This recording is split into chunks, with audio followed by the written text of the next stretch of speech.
Act 1. The Road to Secession. Before the storm broke.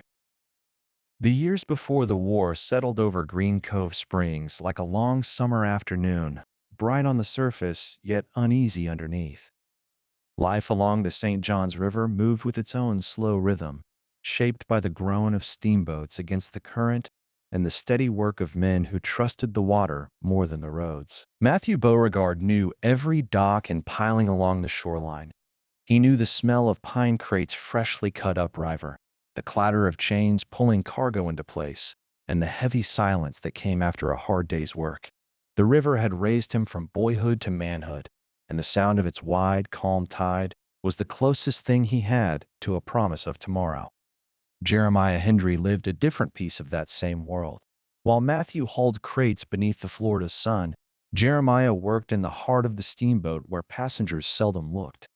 He kept the fires burning and the engine alive, sweat rolling down his neck as the boiler thumped like a giant's heartbeat.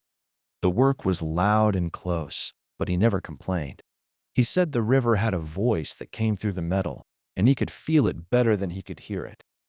Green Cove Springs sat small and quiet beside the water, its people bound to the land and to one another. Catherine May Beauregard kept to her sewing room most days, a lamp brightening her hands while she worked cloth into shirts and dresses for families all along the riverbank. She mended clothes for the riverboatmen and joked that she could tell a man's temperament by the way he wore through his sleeves.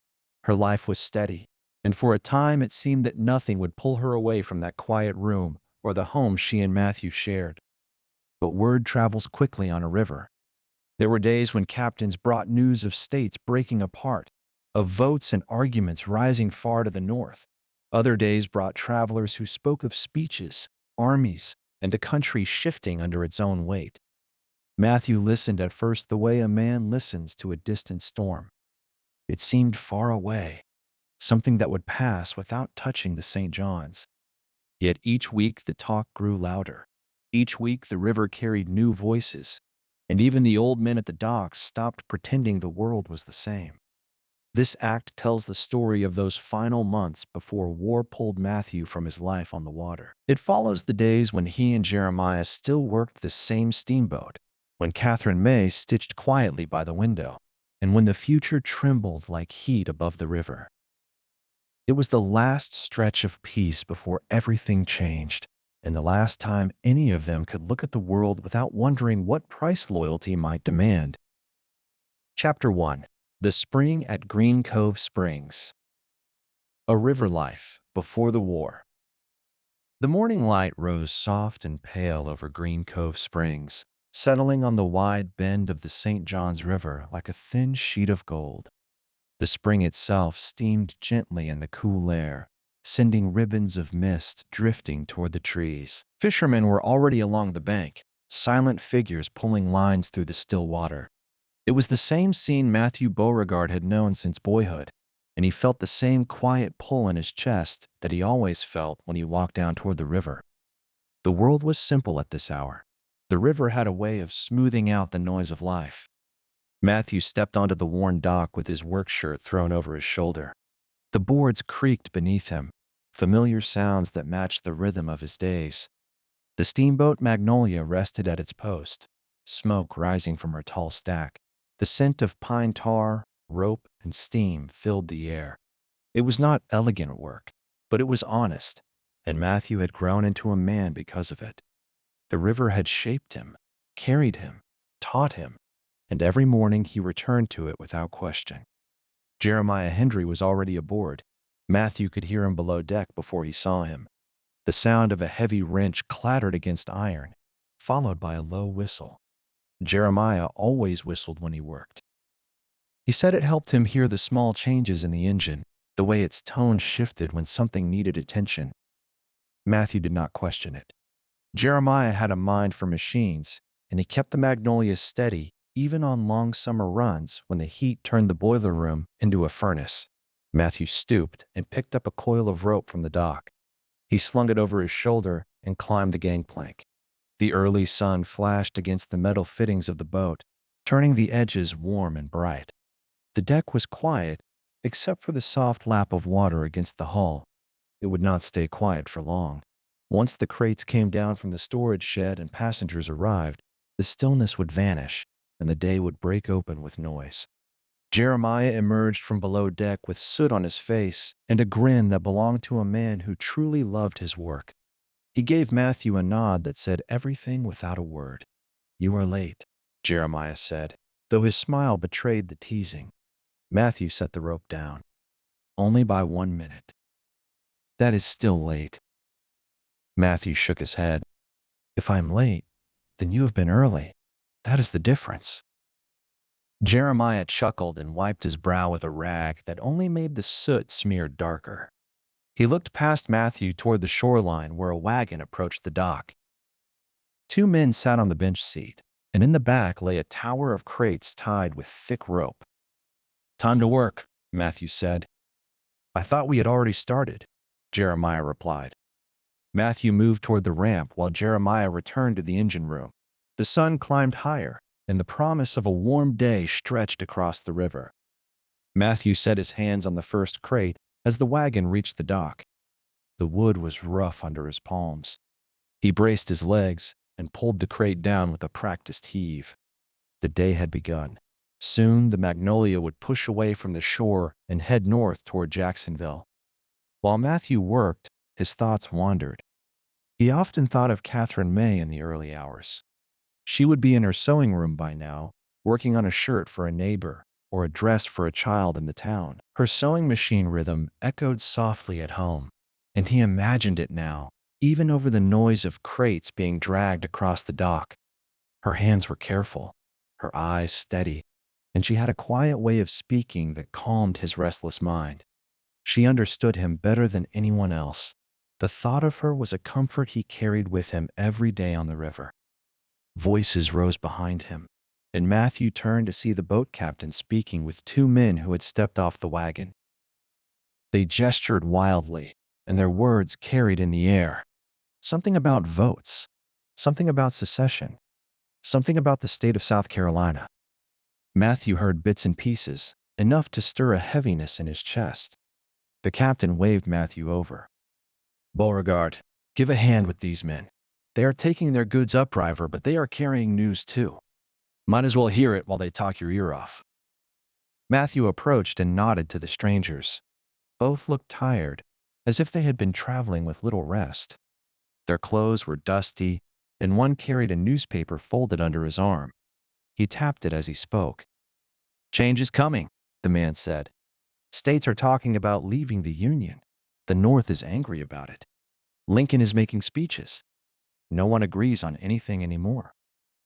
Matthew steadied his hands on the crate he carried. "Seems far from here," he said quietly. The man shook his head. "Nothing is far anymore." Jeremiah appeared on deck once more, this time without tools in his hands. He stood beside Matthew and watched the men walk away. The river wind carried a silence between the 2 friends. "You think anything will come of all this?" Jeremiah asked. Matthew shrugged. "Talk comes and goes. The river remains." Jeremiah nodded, but his eyes stayed fixed on the road. "Still feels different this time." They worked through the morning without more talk of politics. The boat filled with crates and passengers until the Magnolia seemed ready to burst. The captain called for departure, and Matthew untied the final line, tossing it aboard before stepping onto the deck.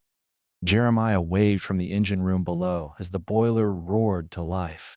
The deck trembled beneath Matthew's boots as the paddle wheel churned into motion. The river opened before them, wide and calm. Birds skimmed the surface. Trees leaned toward the water as if longing to touch it. Passengers gathered along the railing, pointing and smiling at the scenic view. They had no sense of the weight that pressed upon Matthew's mind. He leaned against the railing and watched Green Cove Springs shrink behind them. He thought of the voices at the dock. He thought of the newspaper under the stranger's arm. He thought of Catherine May sewing at home with the window open to let in the morning breeze. The world felt steady, yet something beneath it trembled like distant thunder. Jeremiah climbed up from below deck and joined him at the rail. "You are thinking too much," he said. "Maybe so," Matthew replied. Think later, Jeremiah said. Work now. Matthew nodded, though his eyes stayed on the receding shoreline. The magnolia pressed forward, slicing the water with certainty. The world ahead looked bright enough, yet a shadow lingered in Matthew's thoughts. The storm that had once seemed far away now felt close enough to touch. He did not know it yet, but this day on the river would be one of the last days of true peace he would ever know. Chapter 2. The drums begin to echo. Whispers of a coming conflict. The days that followed seemed ordinary on the surface, but there was a strange feeling in the air that none of the men around Green Cove Springs could quite explain. It drifted along the river like a slow current, light at first, then heavy, then strange again. Matthew Beauregard felt it every morning when he stepped out of his small house and saw the mist rise from the spring behind the grove of trees. The water had always been clear and steady, but in those mornings, it seemed to ripple with something unspoken. Matthew walked the sandy road that led from his house to the dock. The wooden boards were already warm from the sunlight. He passed neighbors sweeping porches or tending to chickens, their greetings soft and familiar. It was the kind of town where a man knew every face by heart. Yet even the warmest greetings were now followed by quiet questions. People asked if Matthew had heard anything more from the travelers, or whether ships from the north had been seen farther down the river, or if the newspapers in Jacksonville said anything about secession. Matthew answered as best he could, but he had no more knowledge than anyone else. Still, the questions made him uneasy. He reached the steamboat Magnolia just as the captain finished inspecting the ropes. The river water glowed a gentle blue beneath the hull. Matthew stepped aboard and inhaled the familiar smell of pine crates stacked along the deck. He took in the peaceful sound of water lapping against wood and the soft call of birds that skimmed above the surface. Everything looked as it always had, yet nothing felt the same. Jeremiah Hendry climbed up from below deck with a rag draped over his shoulder. Sweat had already formed along his hairline, and the soot on his cheeks made him look older than his 20 years. He held a metal rod in his right hand and studied it with the careful eye of a craftsman. Found this rattling in the engine room, Jeremiah said. It should not have been loose. The whole thing could have shaken itself apart. Matthew raised his eyebrows. You fixed it. Of course I did, Jeremiah replied.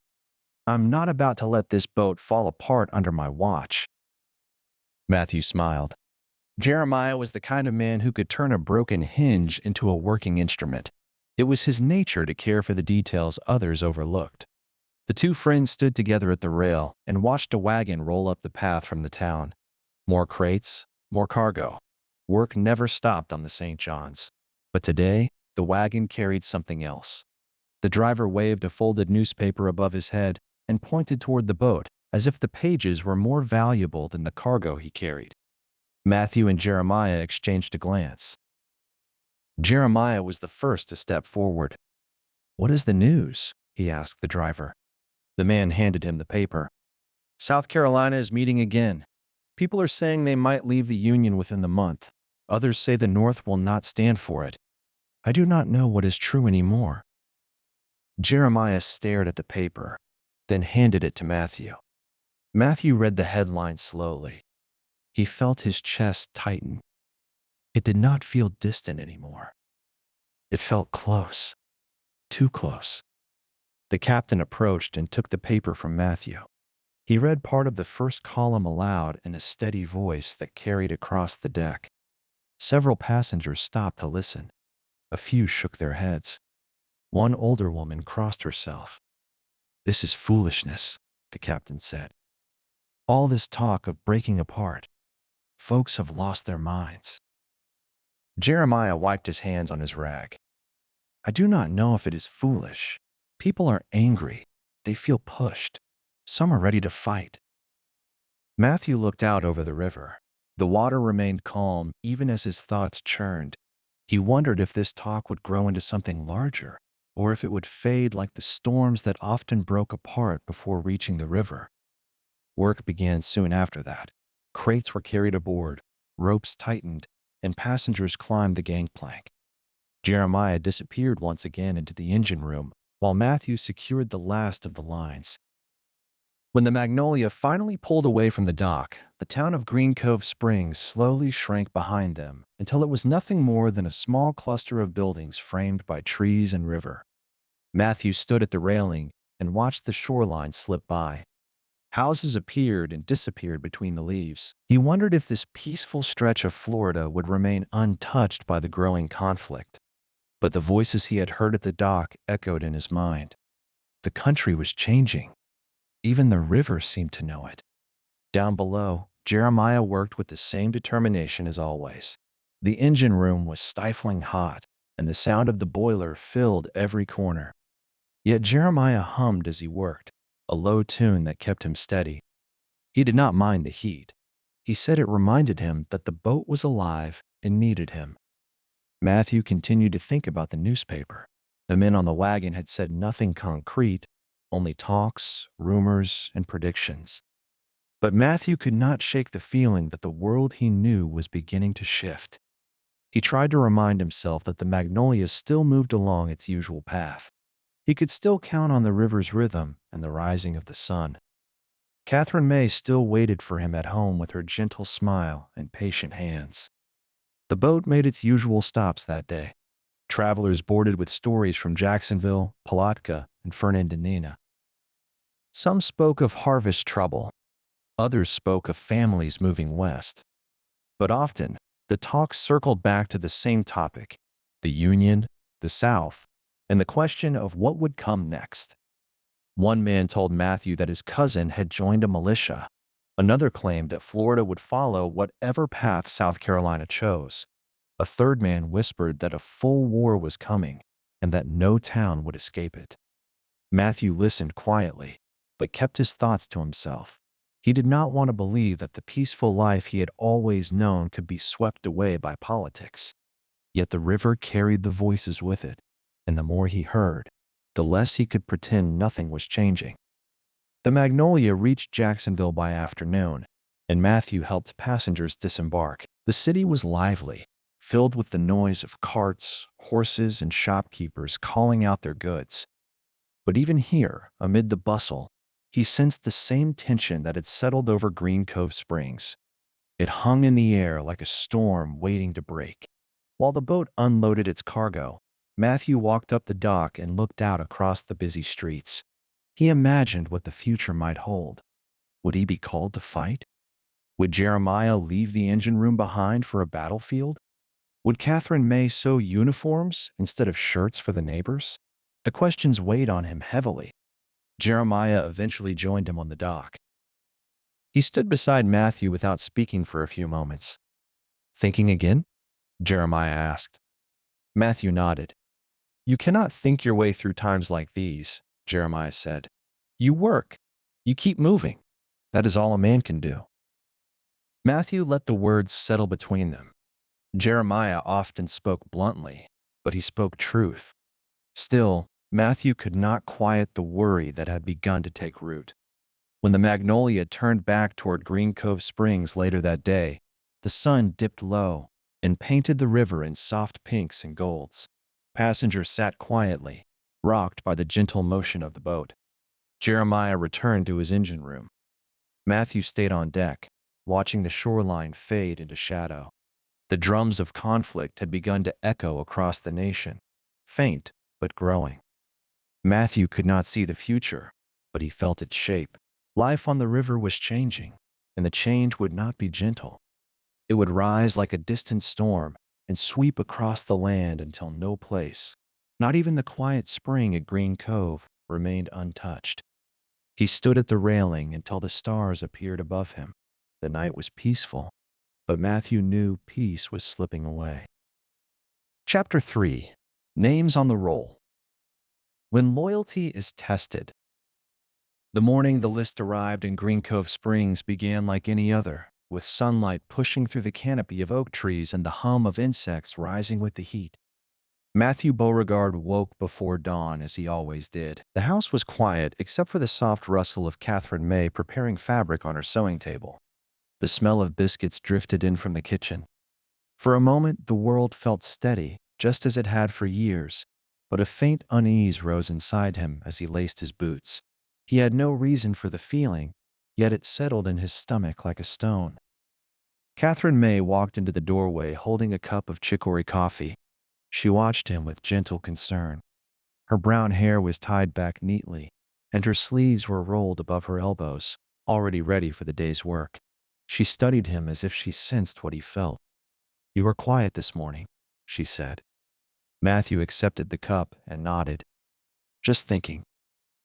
She stepped closer and placed a hand on his arm. "Thinking will not change whatever waits for us." He tried to smile, but it failed halfway. She always saw through him. He kissed her forehead and stepped outside into the warm morning air. The sky was already bright with a thin haze of heat. He walked the sandy path toward the river, listening to the familiar sounds around him. Birds called from the trees and dogs barked somewhere in the distance. It should have comforted him, but the heaviness lingered. The magnolia stood at the dock, just as she always did, smoke drifting gently from her tall stack. The river was calm and wide, carrying the morning light in long shimmers. Matthew could not imagine a world without this place or the work that shaped his life. Yet every day, the rumors grew louder. Every day, the talk of secession reached farther down the river. What had once felt distant now felt close enough to touch. Jeremiah Hendry was already on deck, wiping his hands with a rag. His shirt was smeared with soot, and he looked as if he had been working for hours. He waved when he saw Matthew approaching. "You look troubled," Jeremiah said as Matthew stepped aboard. "Just thinking," Matthew repeated. Jeremiah laughed lightly. "Thinking again. You will think yourself into circles." Matthew shrugged and leaned his hands on the rail. The river breeze cooled his face, but it did little to settle his mind. Jeremiah stood beside him for a moment, then nudged his shoulder. "Whatever is coming, we will face it. Work first, worry later." Matthew nodded, though his thoughts lingered on the shadows that seemed to stretch across the country. Before they could begin loading cargo, a wagon rolled up the road leading to town. Several men stood in the back, their expressions serious. At the front sat the local magistrate, Mr. Alton, a tall man with white hair and a stern face. He held a long wooden tube in his hands, the kind used for storing documents. Matthew felt Jeremiah tense beside him. "What is that?" Jeremiah asked. Matthew did not answer. He already knew. The wagon stopped near the dock, and Mr. Alton stepped down with care. Townsfolk gathered around, drawn by the unusual sight. Mothers called children back into the yards. Store owners left their doorways to watch. Even fishermen along the bank reeled in their lines and moved closer. Mr. Alton raised the wooden tube so all could see it. "This," he said, "is the militia roll. The state calls upon men to sign their names." A hush spread through the crowd. Matthew felt his chest tighten. The moment he had been trying not to imagine had arrived. Jeremiah looked at him with wide eyes, then looked away. Mr. Alton continued. "South Carolina has made its intentions clear. Our own state may soon follow. The governor asks for volunteers to stand ready should conflict reach our shores. The roll will be kept in the courthouse today. Any man able to serve should add his name." The crowd murmured. Some nodded. Some whispered. A few stepped back as if distance alone could shield them. Matthew watched the magistrate turn toward town. The roll felt like a weight that settled over every man gathered there. For a moment, no one spoke. Finally, Jeremiah broke the silence. "Well," he said, "the talk has become real." Matthew swallowed hard. "It has." Jeremiah scratched his jaw. "You think of signing?" Matthew said nothing. He looked across the river instead. The water was steady, but the world around it shifted all at once. "That is a question a man should ask at home first," Jeremiah said softly. Matthew nodded. Catherine May had never spoken directly of war. She always changed the subject when rumors rose around them. Now the moment had arrived, and he did not know how she would feel. He did not know how he felt. The Magnolia made her morning run upriver, but the mood aboard her was different from any other day. Passengers spoke in low voices. Men leaned close as they discussed states' rights, loyalties, and fears. Women held their children close as if uncertain what kind of world they were stepping into. Matthew worked in silence, carrying crates with mechanical precision, but his mind remained fixed on the tube of papers Mr. Alton carried through town. Jeremiah tried to lighten the mood once or twice, but eventually gave up. Even he could feel the tension bending the air. By the time the Magnolia returned to Green Cove Springs in the afternoon, the dock was crowded again. Men stood in small clusters, talking in urgent tones. Matthew saw familiar faces among them, men he had grown up with, men who had worked these docks since before he was born. He stepped off the boat and wiped his hands on his trousers. Jeremiah followed him. "Going to look?" Jeremiah asked. Matthew hesitated. "I should." Jeremiah nodded. "I will go with you." The two walked through town, past the general store and the small row of houses that lined the road. They reached the courthouse, where men gathered in a wide circle. The magistrate stood at the center with the roll laid across a wooden table. One by one, men stepped forward to sign their names. The sound of the quill scratching the parchment was unmistakable. Matthew recognized nearly every name called out loud.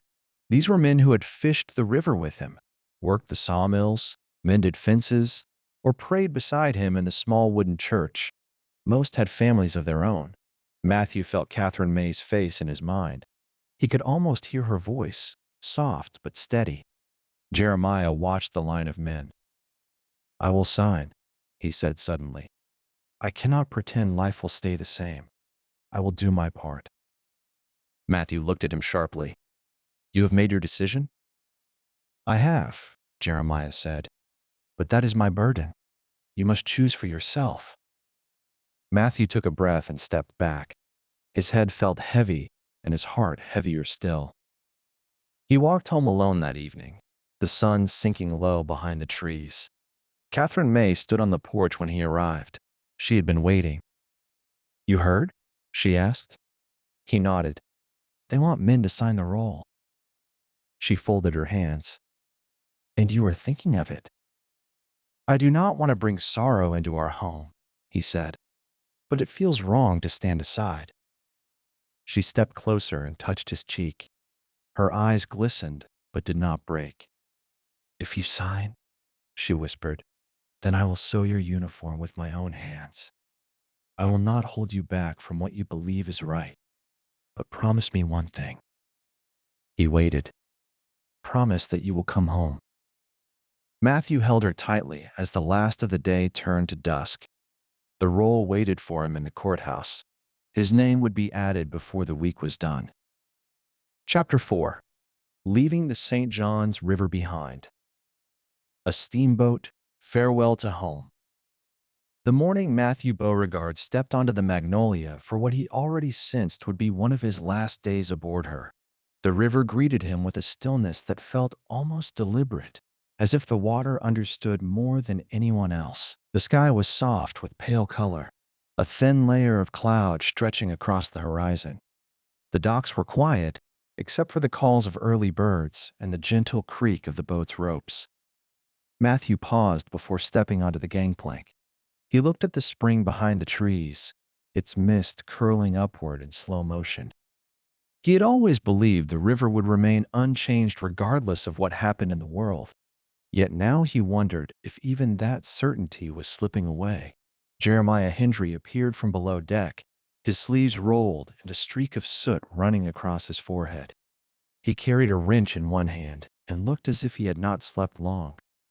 He nodded in greeting, but there was a heaviness in his expression that Matthew had never seen before. "You heard what the captain said yesterday," Jeremiah began. "They want volunteers to report to Jacksonville by the end of the week." Matthew stepped onto the deck. "I heard." "I went home and thought it over," Jeremiah said. "I cannot walk away from defending this land." You and I have worked this river long enough to know how much it means to us. I need to stand for it." Matthew looked toward the town. Smoke curled up from chimneys. Doors were beginning to open. Everything seemed simple on the surface, yet the undercurrent of change pulled at him. "I know what you mean," Matthew said quietly. "I feel the same." Jeremiah nodded, relieved to hear the words spoken aloud. He leaned against the railing and looked across the water. "I grew up on this boat. My father worked steam before me. I never thought I would leave the engine room for anything." Matthew rested his arm on the rail. "The river raised both of us. It is hard to imagine life without it." Jeremiah gave a long breath. "I suppose that is what makes this decision so hard." Before the two friends could say more, the captain called out instructions. Cargo had arrived early, and the day's work needed to begin. Matthew tied off the lines, lifted crates, and guided passengers aboard.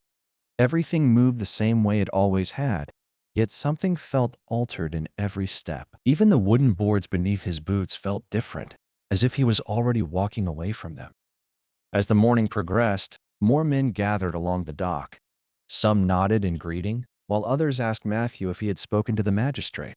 Whether they asked directly or not, the question behind their eyes was the same. Had he decided to sign the roll? Matthew kept his answers short. "I am thinking on it. Or sometimes, we will see what the week brings." He did not want to speak before. He was sure.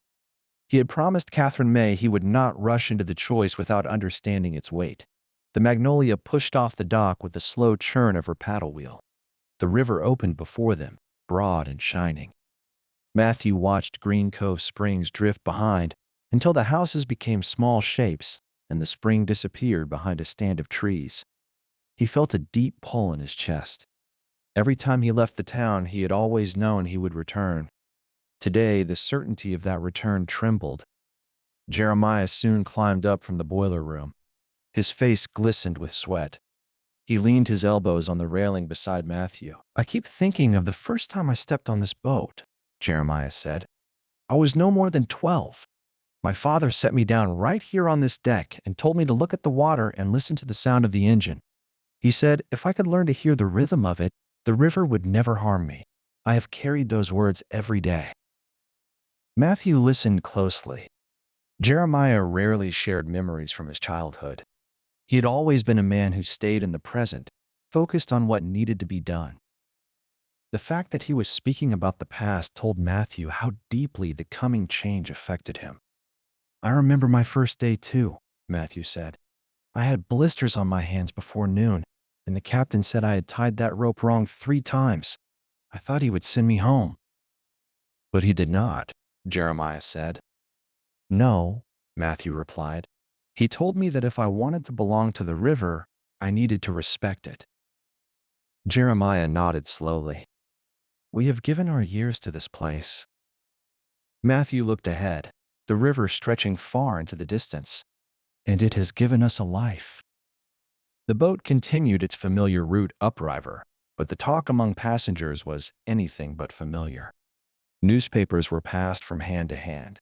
Men spoke openly about South Carolina, about Florida's own vote, about the likelihood of conflict. Some spoke with anger, others with fear. A few tried to brush it all aside. Matthew listened without entering the conversations.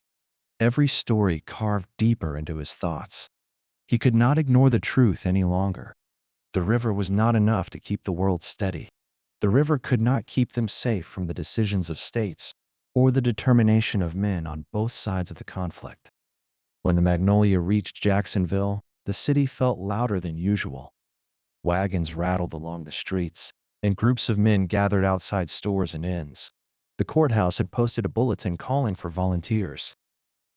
Matthew saw young men waiting in line, some barely old enough to shave.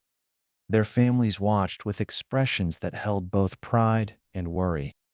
Matthew and Jeremiah stood on the dock and watched for several minutes without speaking. Jeremiah finally broke the silence. "If this is where we are asked to come, then this is where we will return soon enough.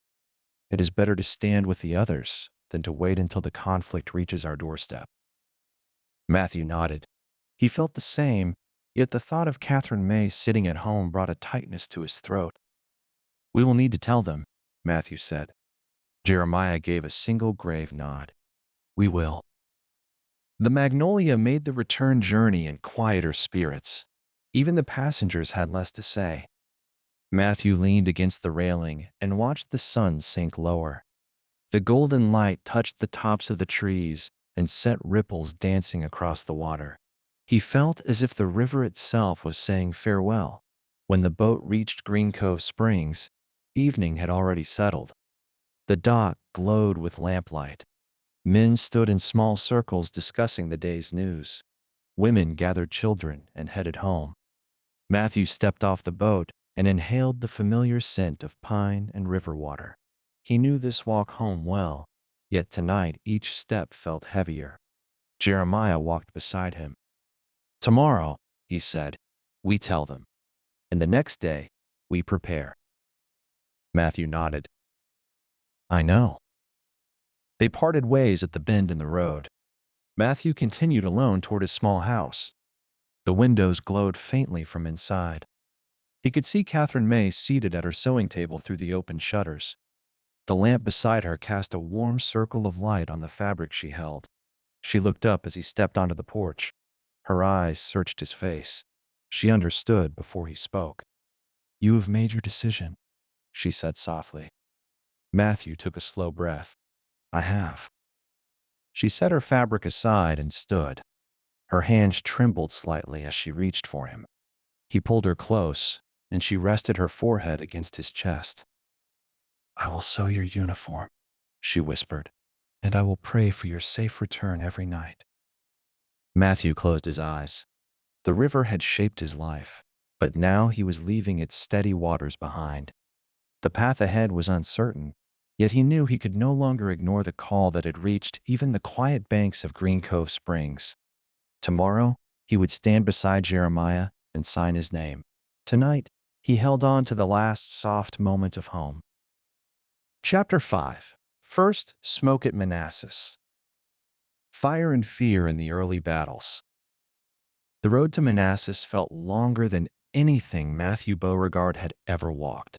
It stretched over hills and fields that seemed to roll on forever, broken only by the dust of thousands of boots marching the same direction. The sky hung pale above the columns of soldiers, and every so often a gust of wind carried the sound of distant cannon fire. Matthew had heard thunder like that on stormy nights near the St. Johns River, but this thunder carried weight and intent. It sounded like the beginning of something that the nation would never forget. Matthew and Jeremiah marched side by side with the rest of their company. Their uniforms were stiff and unfamiliar, the gray cloth rough against their skin. Their rifles felt heavy even before they had been fired. The pack straps dug into Matthew's shoulders. He imagined this was the price of leaving home behind, a price he had accepted, yet still felt deeply. Jeremiah wiped his brow and looked around. "Never seen so many men in one place," he said, "and half of them younger than us." Matthew nodded. "Some look barely old enough to lift a rifle." A soldier marching behind them leaned forward. "They say the Union Army is twice our size," he muttered. "We will see soon enough." Jeremiah kept his eyes forward. "We will do our part. Nothing more we can do." Matthew thought of Catherine May. He imagined her sewing by the window, the needles slipping through fabric with careful rhythm. Her last words echoed in his mind. She would pray for his return every night. He hoped those prayers could reach across the miles between them. The morning sun climbed higher, warming the fields. Officers shouted orders, and the company shifted formation. The closer they came to the battlefield, the more the distant noise took shape. The thump of cannon grew sharper. The crack of rifles cut through the wind. Smoke rose in long, twisting columns above a line of trees ahead. Horses neighed and tossed their heads, nervous under the tension. Matthew felt sweat gather along his neck. His heartbeat quickened. The world seemed to narrow around him. He had worked the river in storms, braced against churning currents and rising winds, but nothing felt like this. This was not nature's wrath. This was the wrath of men against men. An officer on horseback rode past them. His voice boomed across the line. "Steady, boys. You hold until the order is given. No one fires until commanded. Keep your formations tight." Jeremiah looked at Matthew. "Here we go." Matthew nodded. "Here we go." They reached the edge of a field where tall grass swayed in the breeze. Beyond it lay a shallow rise, and on the far side, Matthew saw a flash of blue uniforms. Union soldiers were positioned behind a fence line, smoke drifting from their barrels. The Confederate line ahead was returning fire, though the smoke clouded everything in a gray haze. Cannon boomed again, shaking the ground beneath them. Matthew felt the vibration through his boots. Horses reared. Men flinched. A shell exploded in the field, scattering dirt and grass into the air. Matthew ducked instinctively. Jeremiah steadied him with a hand. "Stay close. Eyes ahead. Do not lose your footing." Matthew swallowed hard. "I am with you." Their company moved forward, rifles at the ready. Matthew kept his fingers tight around the stock. He felt the rough wood under his hand, the weight of the barrel pulling forward. His heart hammered against his ribs. "Company, halt!" the officer shouted. They stopped at the edge of the tall grass. Smoke drifted across the field like a ghost. The Union line was clearer now. Matthew saw flashes of bluecoats moving behind the fence. More cannon fire echoed from the hill beyond. "Positions!" the officer commanded. Matthew lifted his rifle. His breath came slow and shaky. Jeremiah stood at his side, eyes narrowed with determination. Matthew admired his friend's steadying presence. Jeremiah had always been the stronger one, the one who worked in the furnace heat of the boiler room, the one who welcomed challenge with a quiet resolve. But even Jeremiah looked different now. Fear touched every man here, no matter how strong. "Ready?" the officer called. Matthew braced his shoulder. His hands trembled. He took a breath and tried to settle them. "Fire!" A line of rifles cracked in unison. The recoil slammed into Matthew's shoulder. Smoke shot out around them, filling the air with the sharp smell of gunpowder. Matthew blinked through the haze and saw flashes of movement on the other side of the field. Union soldiers ducked behind the fence and returned fire. Bullets snapped past them. One man in their company cried out and fell, clutching his arm. Matthew reloaded as quickly as he could. His hands fumbled at first, but he steadied them. He had practiced this motion in camp with dry powder. Now it felt real in a way that made his chest tighten. Cannon thundered again. A shell burst near the fence line, scattering chunks of wood and sending Union soldiers scrambling. Matthew lifted his rifle and fired again. The sound echoed in his ears. The officer shouted for them to advance. Matthew felt his legs move before his mind fully accepted the order. The tall grass brushed against his knees. He stepped over uneven ground, keeping his rifle close. Jeremiah stayed beside him, breathing hard. They reached a patch of bare earth where another volley rang out. Men dropped to the ground for cover. Matthew threw himself down and pressed against the dirt. Smoke curled over him, and the world narrowed to a blur of noise and flashes. Jeremiah gripped Matthew's arm. "Are you hit?" "No," Matthew gasped. "Are you?" "I am fine." They shared a quick glance, a moment of reassurance in the chaos. The officers shouted again. "Forward! Keep moving!" Matthew pushed himself up. His legs felt heavy, but he forced them to move. They advanced toward the fence where the Union soldiers were beginning to fall back. The field was littered with broken rails and scattered gear. The smell of powder and burned grass filled the air.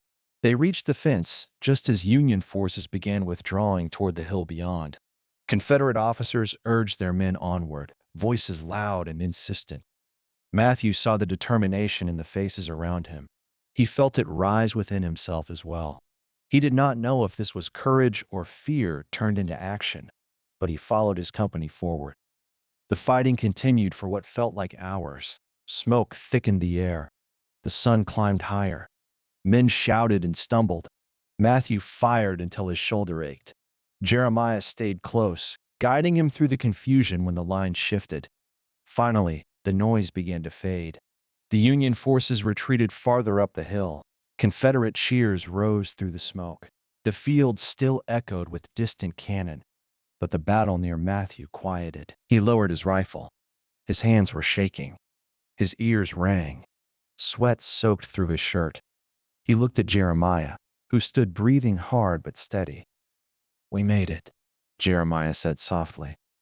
Matthew nodded, though his voice did not come at first. He looked over the field. Men lay where they had fallen. Others moved among the wounded, calling for help. Officers regrouped their companies. The smoke drifted slowly upward, revealing the damage clearly. Matthew felt the weight of what he had seen settle deep within him. The world had changed in a single morning. He had marched into the storm, and nothing about life on the river had prepared him for what he had witnessed. Jeremiah placed a hand on his shoulder. "We are still standing," he said. "That is what matters." Matthew looked toward the distant rise, where more cannon still thundered. The battle was not yet over, but he had seen enough to know that war would demand more from him than he had ever imagined. He closed his eyes for a moment and thought of Catherine May. Her prayers had reached him today. He could feel it. He would hold on to that strength for as long as the war carried him forward. Chapter 6. The Long Gray March. Roads that seemed to never end.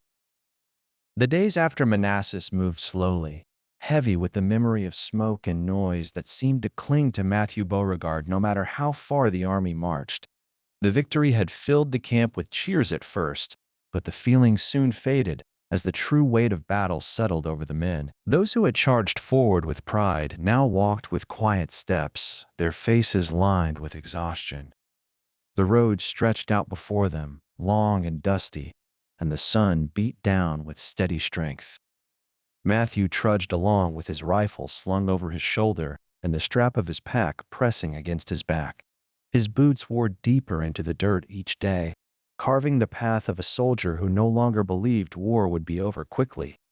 The cloud of dust raised by the ranks ahead of him drifted into the air, catching the light in pale streaks that stung his eyes. He wiped the sweat from his brow and glanced toward the column of men marching beside him. Jeremiah Hendry walked close, his shirt damp with sweat and his hat pulled low against the sun. His steps were steady, but Matthew could see the strain in his friend's posture. The fight at Manassas had taken something from both, something they could not name but felt in every movement. "You holding up?" Matthew asked, shifting his rifle slightly. Jeremiah nodded, though the motion seemed slow. "I'm here. That is enough for now." Matthew gave a faint smile. "We will reach camp soon enough." "We have been saying that since yesterday morning," Jeremiah replied. "Seems the road keeps adding miles while we sleep." Matthew could not argue. The march stretched longer than the map had promised. Supplies lagged them. Water ran low. The men grew quieter with each passing hour. Only the officers spoke with any confidence, though even their voices carried a tired edge. They passed through fields where corn once grew tall, now trampled by the passage of thousands of feet. Fences lay broken. Smoke rose from farmhouses abandoned in haste. The war had touched these lands long before the army arrived. It left a trail behind it that Matthew felt with every step. At midday, the heat became almost unbearable. Matthew loosened his collar, feeling the coarse fabric rub against his neck. He longed for the cool breeze off the St. Johns River, for the scent of water that wrapped around the magnolia each morning. He longed for home. Jeremiah walked in silence beside him for a long time. When he finally spoke, his voice was low. "I miss the river." "I do too," Matthew said. "Out here, everything feels dry and empty. Back home, the river made the world feel alive." Jeremiah nodded. "I keep thinking of the boiler room, the beat of the engine, the way the deck shifted under our feet. I never thought I would miss that heat." Matthew gave a soft laugh. "You always said the engine room was your place." "It was," Jeremiah said. "But this is where we are needed now." They fell silent again. The sound of boots striking dirt filled the space between their thoughts. Somewhere ahead, a horse whinnied. An officer called for the men to tighten their ranks. The march did not end. Later in the afternoon, the company reached a crossroads where the officers called for a short rest. Matthew dropped his pack to the ground with relief and stretched his aching shoulders. Jeremiah sat beside him, leaning against a fallen log. The shade from a nearby oak cast a welcome coolness over them. Matthew reached into his pack and pulled out a small piece of bread. He broke it in half and handed a portion to Jeremiah. "Not much," Matthew said, "but better than letting it go stale." Jeremiah accepted it. "Thank you." They ate in silence for a moment, the bread dry in their mouths. Nearby, other soldiers collapsed in small circles, resting their feet and drinking what little water remained in their canteens. Some cleaned their rifles. Others closed their eyes and drifted off for a few minutes of sleep. The mood was somber. A young soldier named Thomas, who had joined their ranks not long before Manassas, sat down near them. He was barely 18 and carried a wide-eyed look that had not yet been worn away by the march. "Will all battles be like that one?" Thomas asked, looking between Matthew and Jeremiah. "The noise, the smoke, the fear." Jeremiah answered first. "I do not know, but I imagine they will only grow harder." Thomas swallowed. "I am not sure I am ready for it." Matthew placed a hand on the young man's shoulder. "None of us were ready. We stand together. That is what matters." Thomas nodded slowly. "I will try." The officers soon ordered them to stand and prepare to move again. Matthew lifted his pack with a sigh. His muscles protested with sharp aches, but he tightened the straps and stepped forward. The march continued. As the sun dipped lower in the sky, the land darkened with long shadows. Matthew watched the fading light brush the tops of the hills. A cool breeze stirred the dust, offering momentary relief. Jeremiah lifted his face to the wind, closing his eyes as if savoring a rare comfort. Nightfall approached, and still they marched. The officers' promised camp lay just beyond the next rise, though the men had heard that promise before. Matthew kept moving. His feet throbbed. His shoulders burned. His breath came shallow and steady. Jeremiah spoke quietly. "Do you think Catherine May is sewing at this hour?" Matthew pictured her sitting by the lamp, needle moving with practiced ease.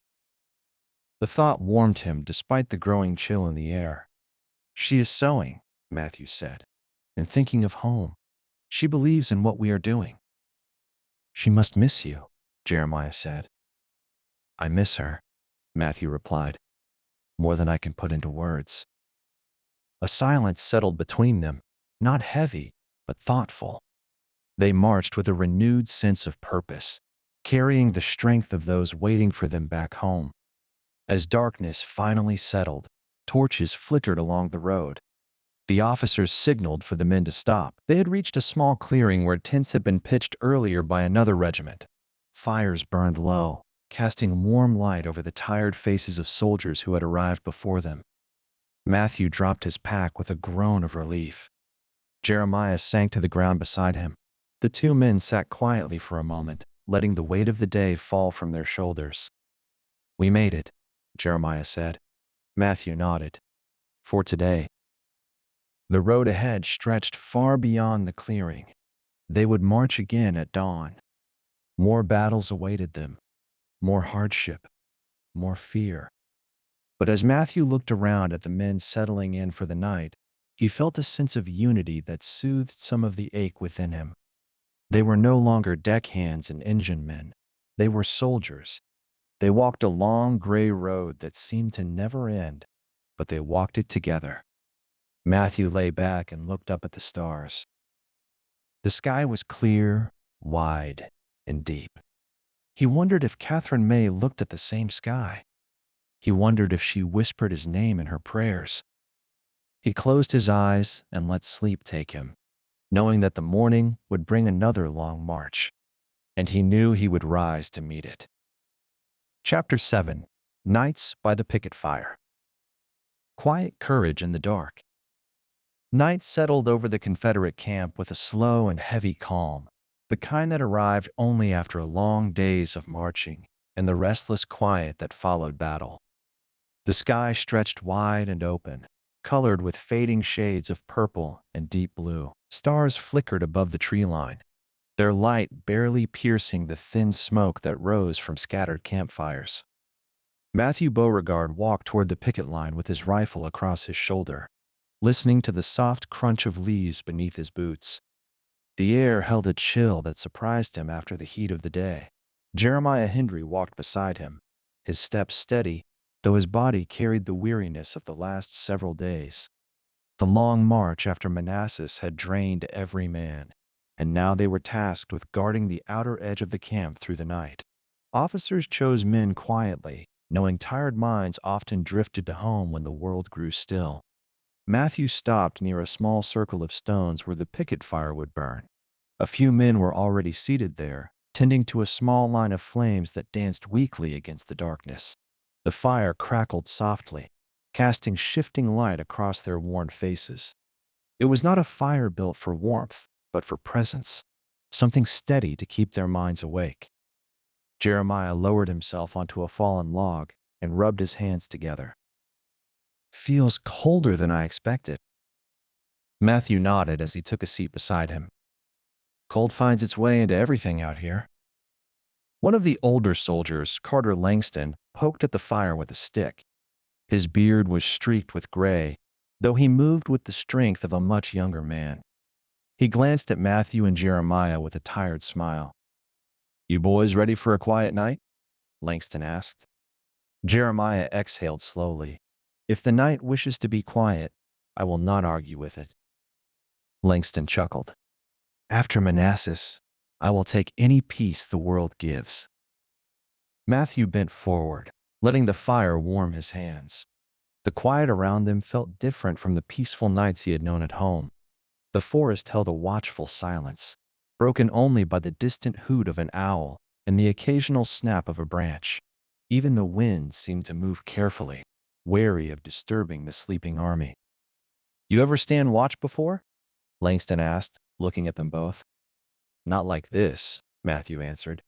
"Closest I came was guiding the Magnolia upriver when fog hung low at night. Had to watch for floating limbs." Jeremiah nodded. "And I worked in the engine room.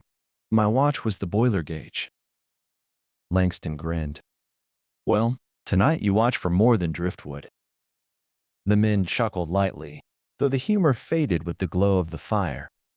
Matthew leaned back and let his eyes adjust to the darkness beyond the circle of light.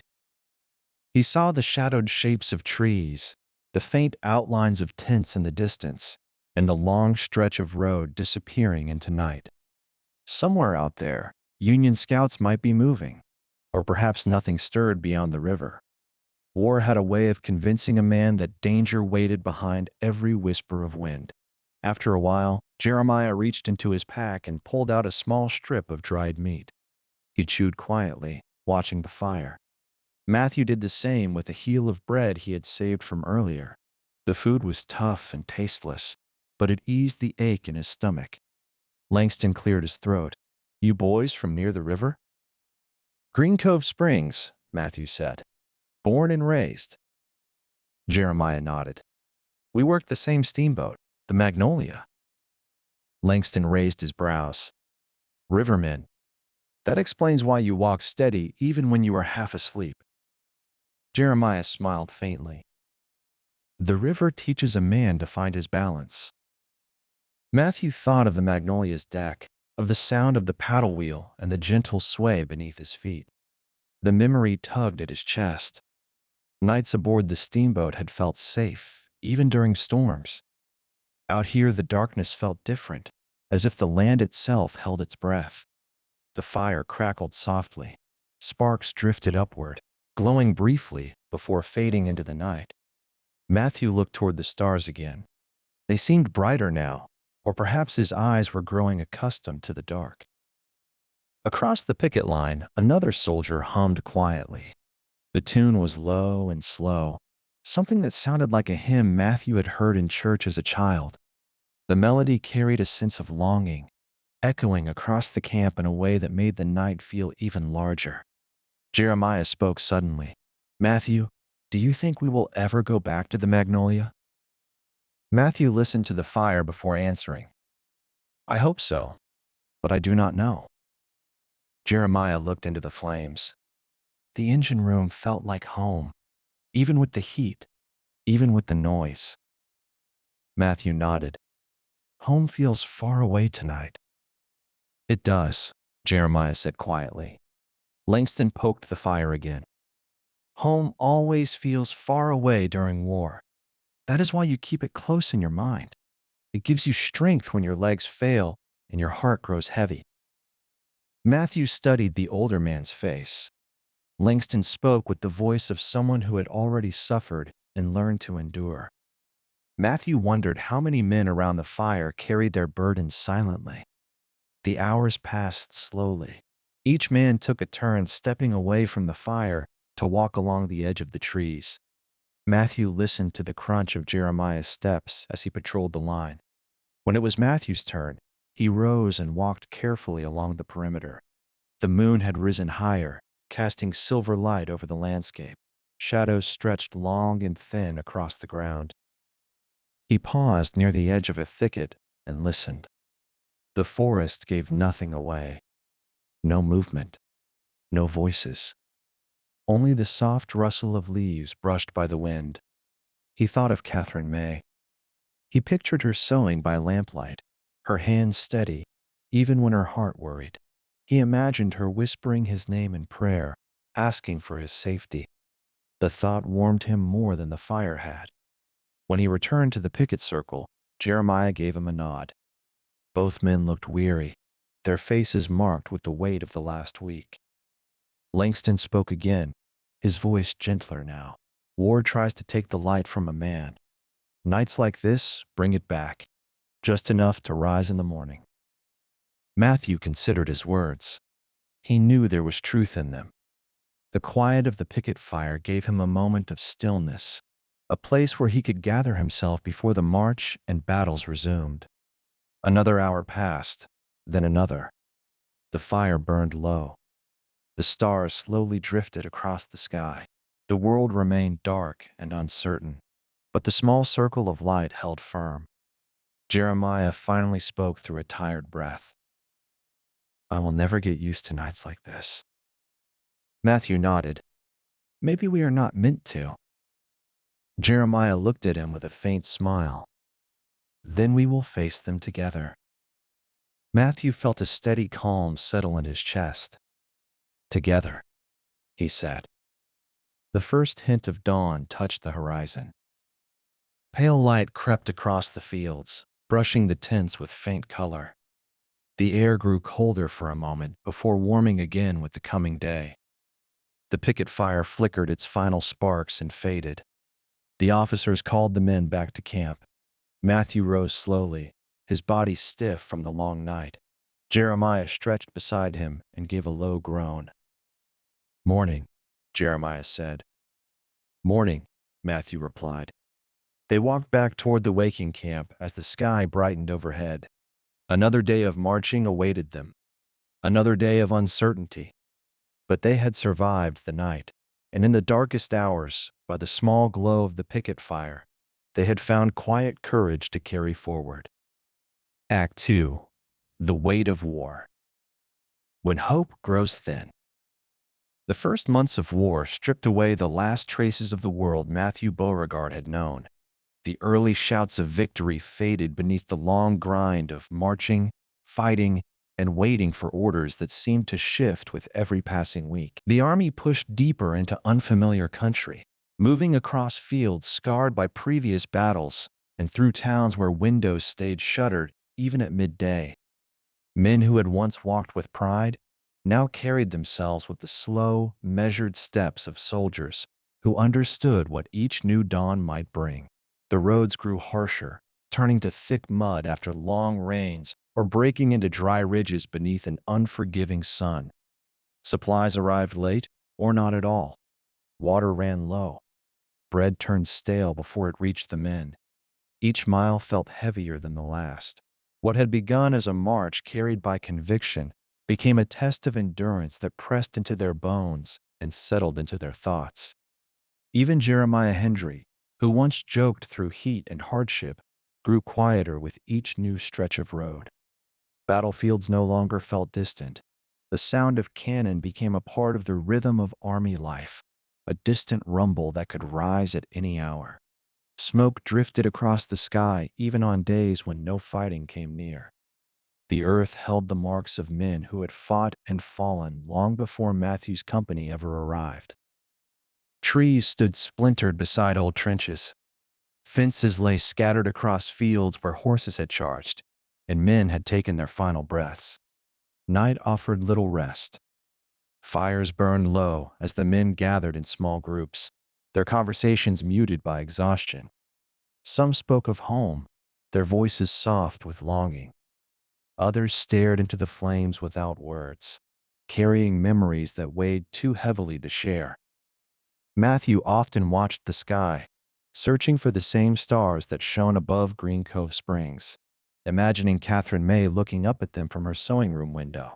Her prayers felt like the only warmth that reached him on nights when the cold cut through his jacket. The deeper the army moved, the more the land seemed to echo with uncertainty. Rumors passed from camp to camp like drifting smoke. Some said reinforcements were coming. Others claimed the Union Army had gathered strength beyond anything the South could match. Officers addressed the men with steady voices, but the strain showed even in their faces. Each soldier carried questions he could not answer, yet they all pressed on because the road behind them had closed the moment they signed their names on the roll. Matthew felt the burden grow within him. It was not fear of death, but a deeper ache, the realization that war did not move in swift, heroic strokes. It moved slowly, grinding down the spirit with every march, every ration lost, every letter home that never arrived. Jeremiah sensed the same truth. Their glances during the long marches said more than their words. They had left the river behind, and the world ahead held no promise of comfort. Act 2 begins in the shadow of that growing weight. The first battles had tested their courage, but the months ahead would test their endurance, their loyalty, and the strength that held their company together. Matthew and Jeremiah would face fields where the smoke never seemed to clear, rivers crossed with trembling hands, and winter winds that pressed harder than any enemy. The hope that once carried them forward would thin, yet something deeper would rise in its place, a quiet resolve that war could not easily break. The road ahead stretched on, shaped by hardship and held together by the men who walked it. The weight of war had only begun to settle, and before long, Matthew would learn that courage was not found only in battle, but in the long and weary days between them. Chapter 8. Sharpsburg Rising.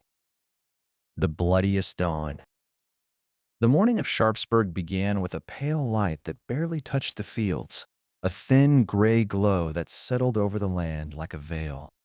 The earth was cool beneath Matthew Beauregard's boots, and the air hung still, as if the world sensed the weight of what was coming. Fog drifted low across the grass, soft at first, then folding into heavier patches that clung to fences and tree lines. Matthew had marched through many mornings since leaving the St. Johns River, but none had felt like this. The silence before dawn carried a heaviness he could not name. Jeremiah Hendry stood beside him, tightening the strap of his canteen. Though his face held its usual calm, Matthew saw something different in his eyes, something deeper than fear. It was the sober understanding of a man who knew this day would change all of them. The night before, the officers had spoken quietly about the coming fight. They said it would be fierce. They said Union forces gathered across the fields in great numbers.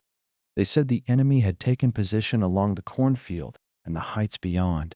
They spoke as if preparing the men for a storm they could not avoid. Matthew tightened his grip on his rifle and looked toward the horizon. The fog shifted, revealing faint shapes in the distance. Rows of men stood in formation, barely visible through the pale mist. The soft rattle of bayonets and the shuffling of boots carried through the air. A horse whinnied somewhere behind them. Officers spoke in low voices, steady, but clipped. The order came. Forward. Matthew took a breath and stepped ahead with the line. The dew soaked through his boots as they entered the field. He heard the steady crunch of grass under hundreds of feet. The fog thickened, drifting around them like smoke from a dying fire. The air smelled of damp earth and cornstalks. Somewhere far off, a single cannon boomed, its low roar rolling across the land. Another followed, then another. Jeremiah walked close, his jaw set firm. "Stay with me," he said quietly. Matthew nodded. "I will." They reached a narrow fence line, the wooden rail slick with moisture. Beyond it lay the famous cornfield, the stalks tall and dense, swaying in the faint morning breeze. The fog wrapped around them like thin cloth, hiding what lay beyond. The officers halted the line. Matthew could barely make out the shapes of other Confederate regiments gathering along the fence. Their faces looked ghostly in the half-light, eyes scanning the fog ahead. For a moment, everything was still. The land held its breath. Then rifle fire cracked from somewhere inside the cornfield. The sound tore through the quiet like a sudden storm. Smoke burst from the stalks in thick puffs. Bullets whipped overhead and struck the fence rails with sharp thuds. Men flinched. Some ducked. Others froze as the shock hit them. Officers shouted orders. Matthew lifted his rifle, his breath quickened by the sudden chaos. "Forward," came the call. They climbed over the fence and pushed into the corn. The stalks slapped against Matthew's arms and chest. The fog thickened around them until he could barely see Jeremiah a few feet away. Smoke drifted through the gaps in the leaves. Shouts echoed somewhere close but hidden. The world inside the field felt tight and confusing, a place where sound traveled but sight failed. Gunfire erupted ahead. Matthew dropped to a crouch and looked for any shape to guide his aim. A shadow moved through the fog. He raised his rifle and fired. The recoil slammed his shoulder, but he kept moving. Jeremiah fired beside him.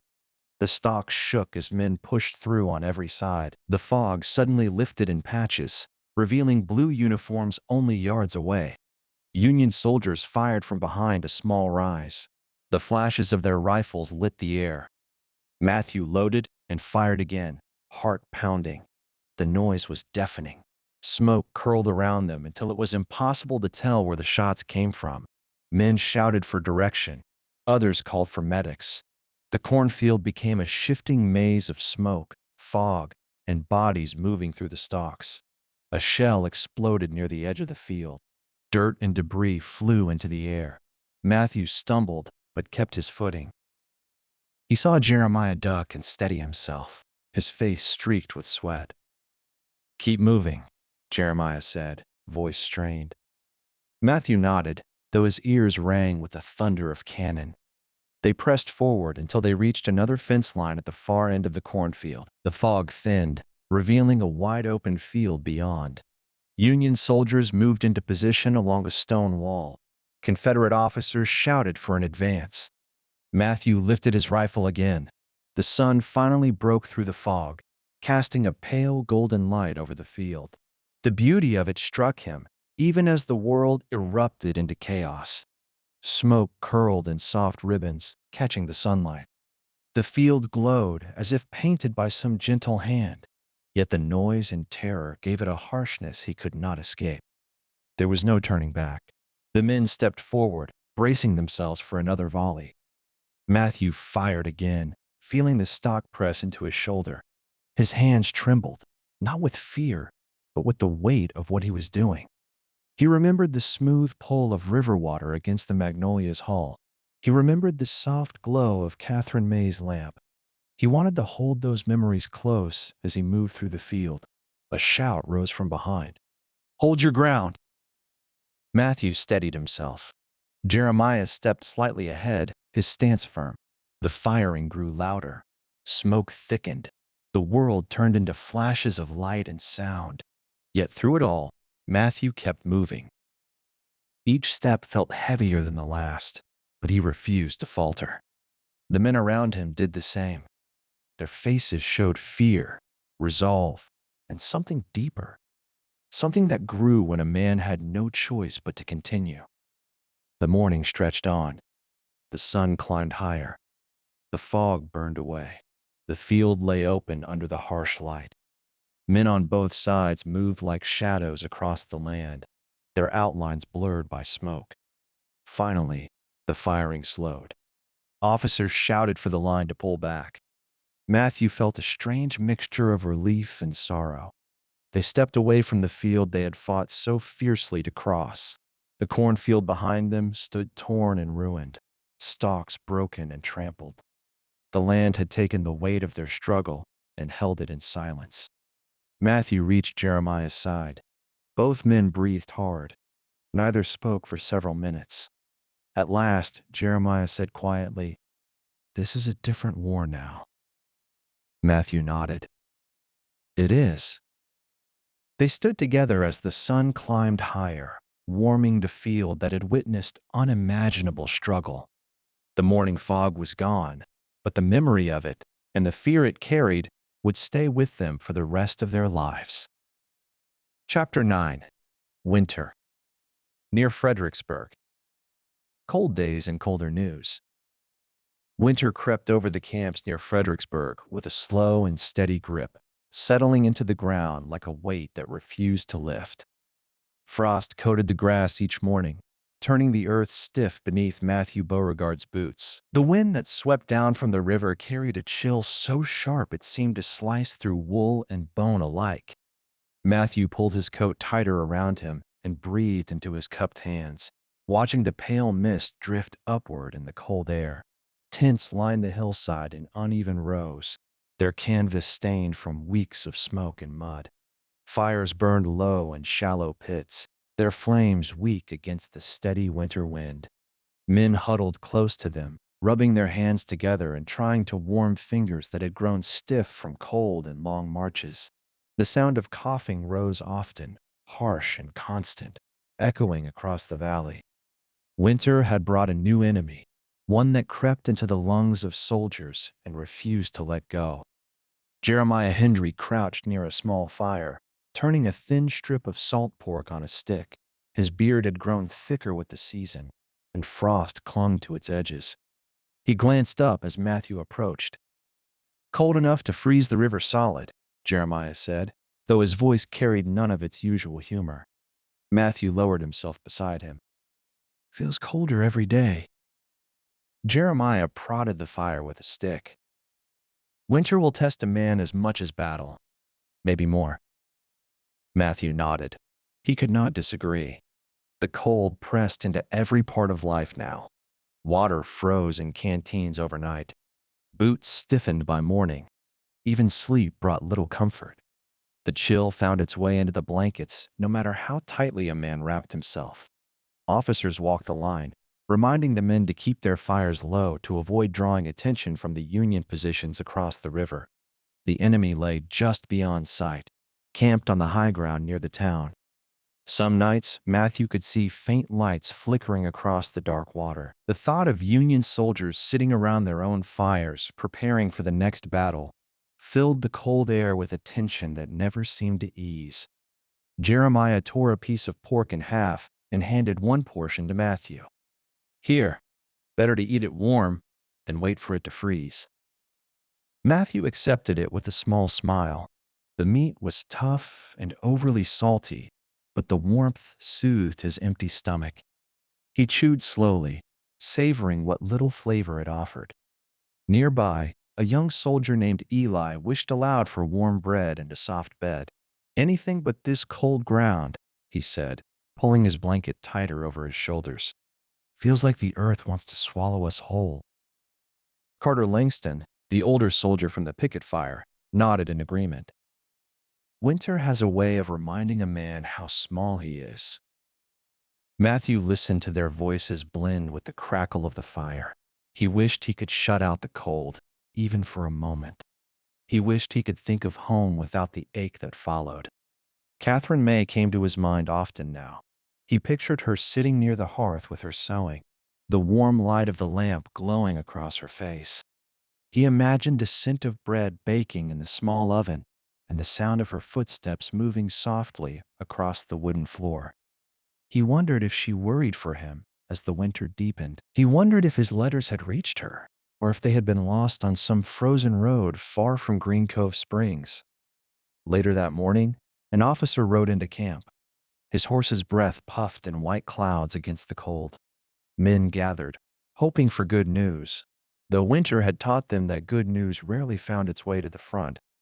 The officer dismounted and unrolled a piece of paper. "Orders from headquarters," he said. "We are to remain on this side of the river until further notice. Expect movement soon. Rumors say the Union Army prepares for another assault, though no dates have been confirmed." A low murmur spread through the crowd. Some men, winter settling over Fredericksburg as weary soldiers brace against the cold, shook their heads. Others stood silently, absorbing the words. Matthew felt a hollow weight settle in his stomach. The thought of another battle in this cold seemed almost impossible. Yet he knew they had no choice. War did not wait for fair weather. Jeremiah stood with his arms crossed over his chest. "They will come," he said quietly. "The North wants this ground." Matthew nodded. "And we will hold it." The officer dismissed them, and the men returned to their fires. The sky darkened with heavy gray clouds. Snow would fall soon. Matthew could smell it in the air, a clean, distant scent that carried the memory of winter mornings at home, when he had woken to find the ground coated in frost and the river steaming gently in the cold.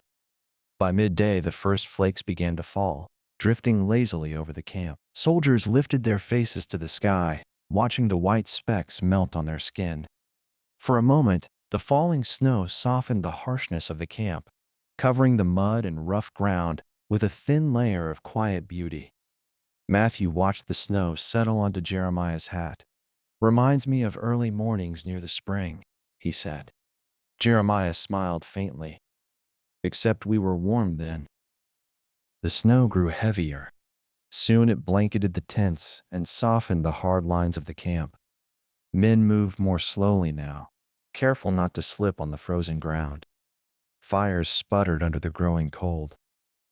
Matthew rubbed his hands together, longing for the warmth of the boiler room aboard the Magnolia. As evening approached, the wind picked up, blowing snow sideways across the hillside. Matthew and Jeremiah huddled in their tent, their breath misting the air inside. The canvas shuddered under the gusts. The cold pressed in around them. Jeremiah broke the silence. "Do you think she is warm tonight, Catherine May?" Matthew closed his eyes for a moment. "I hope so. I hope she has enough wood for the fire. I hope she thinks of us." Jeremiah nodded. "She does. They all do." Outside the tent, Eli called for someone to help him tighten the ropes before the wind tore through the camp. Matthew and Jeremiah stepped outside to assist. Together they secured the canvas, pulling the ropes taut against the storm. Snow clung to their coats and hats, turning them white in the fading light. By nightfall, the storm eased, leaving the camp blanketed in stillness. The men returned to their fires. The flames burned brighter now, casting long shadows across the snow. Matthew sat close to the warmth, stretching his hands toward the fire. Jeremiah spoke softly. "Winter will not last forever." Matthew looked at him, the firelight reflecting in his tired eyes. "No, but it will change us before it leaves." Jeremiah gave a slow nod. "Everything has changed already."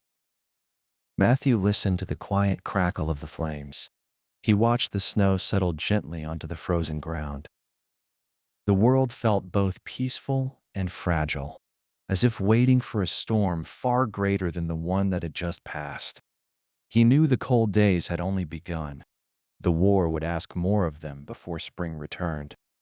But if he could feel the warmth of the fire and hear the steady breath of the men around him, he would carry on.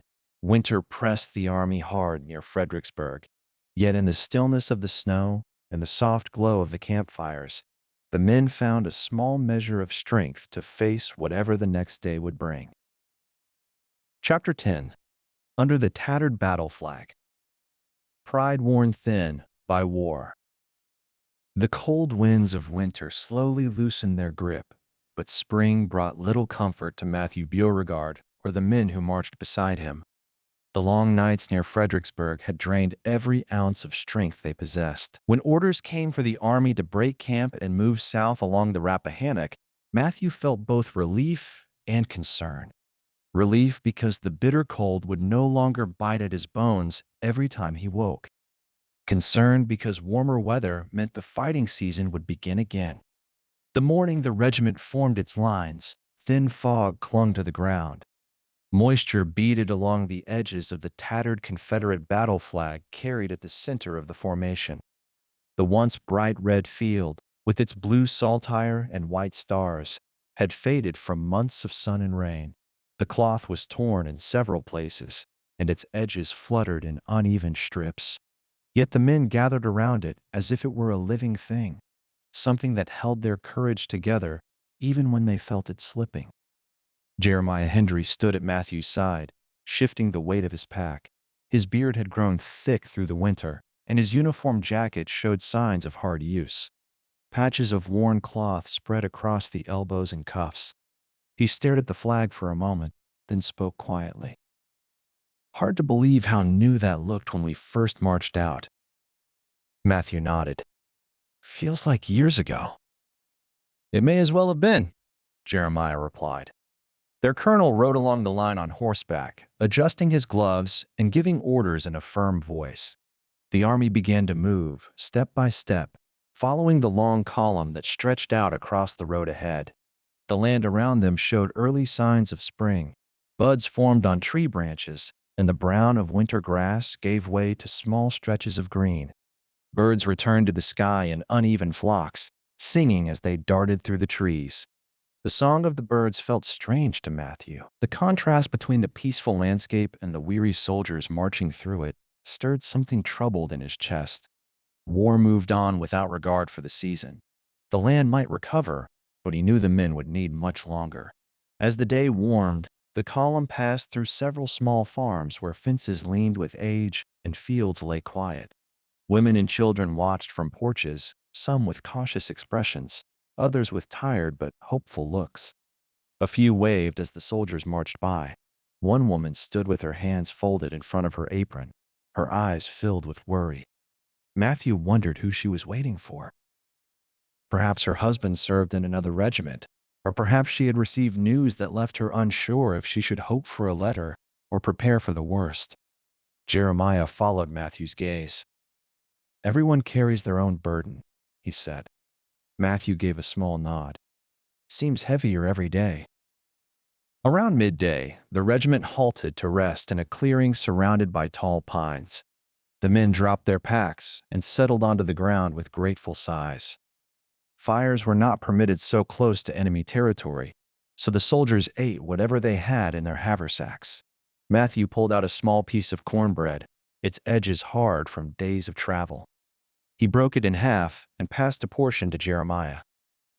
"Better than nothing," Matthew said.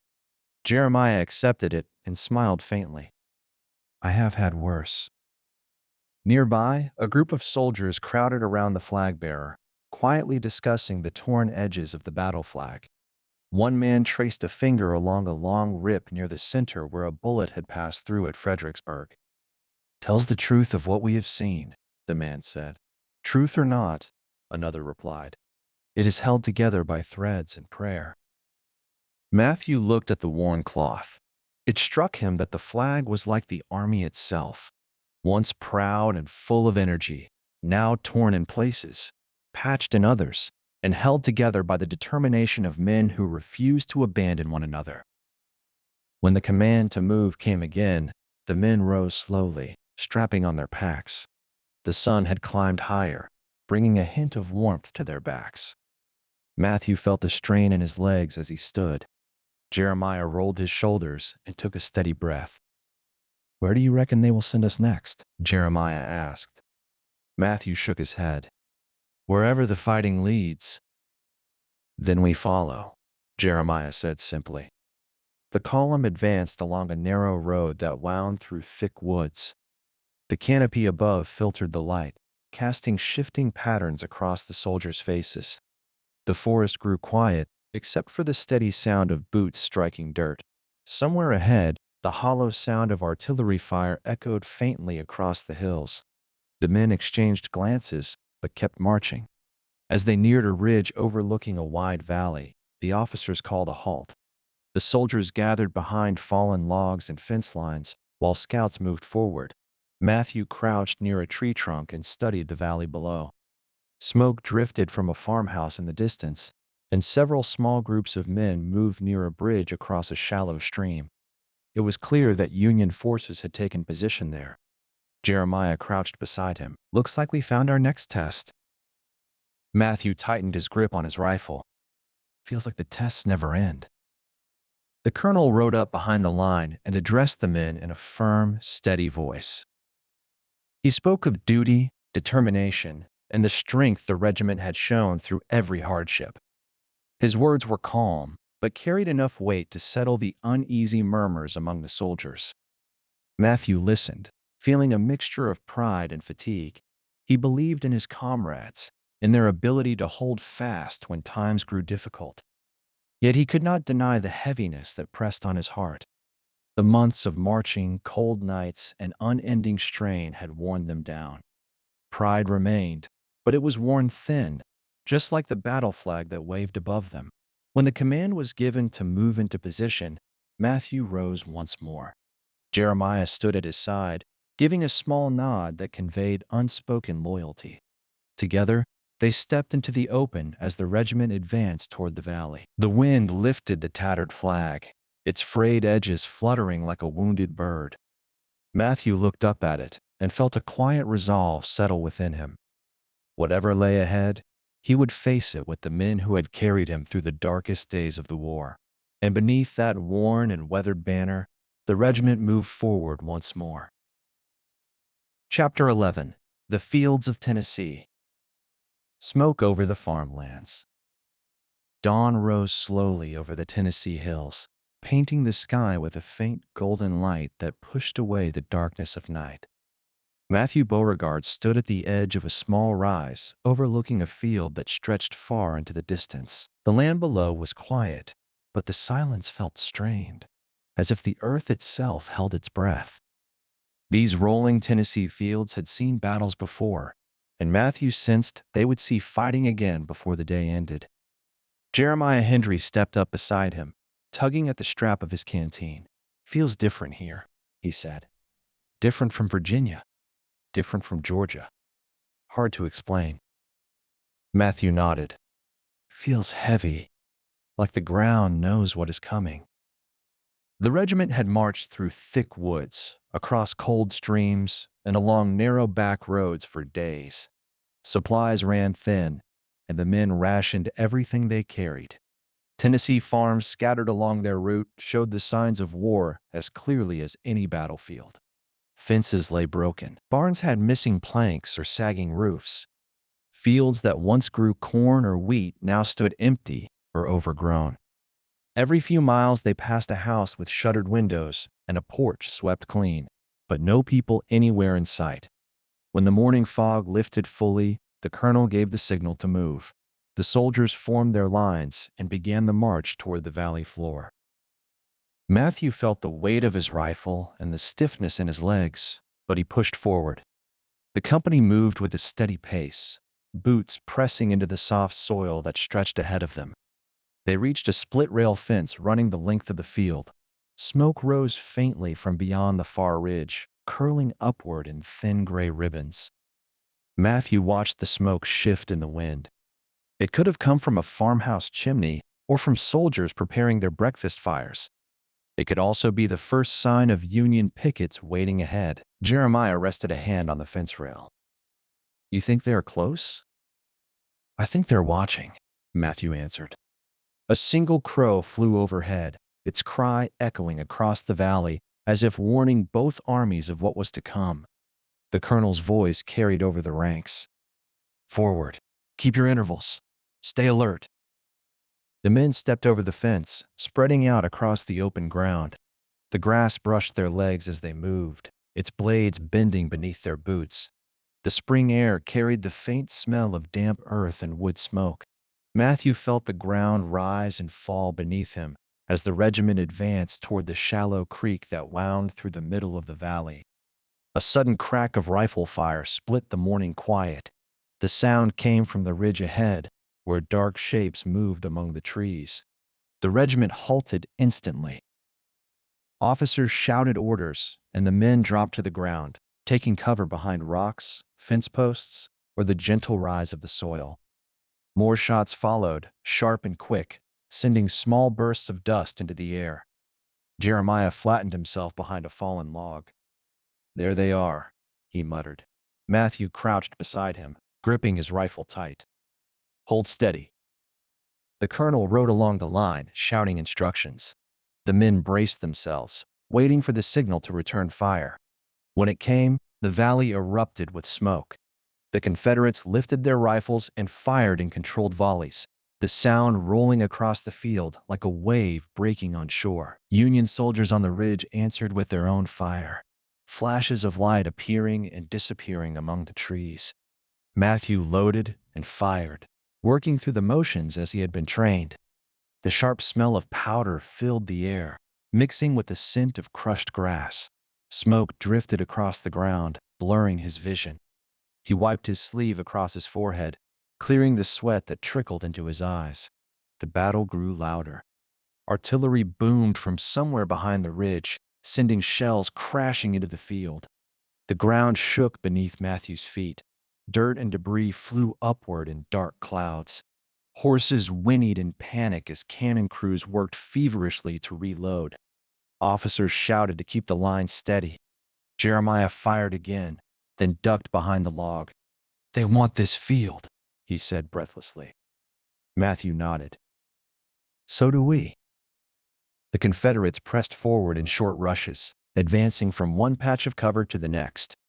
Matthew's heart pounded as he darted behind a low stone wall. Bullets struck the wall's surface, chipping off bits of stone. He reloaded as quickly as his shaking hands allowed. Cannon fire roared once more, and a shell exploded not far from the regiment's center. Men were thrown backward by the force.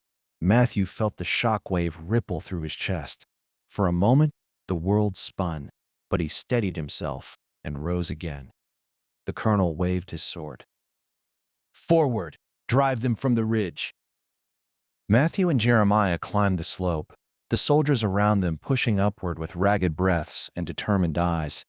The ridge felt steeper than it looked from below. Dirt slid under their boots, and the smell of burning wood filled the air. Smoke wrapped around them like a thick curtain. As they neared the crest, the firing intensified. Union soldiers pulled back toward a secondary line as the Confederates surged upward.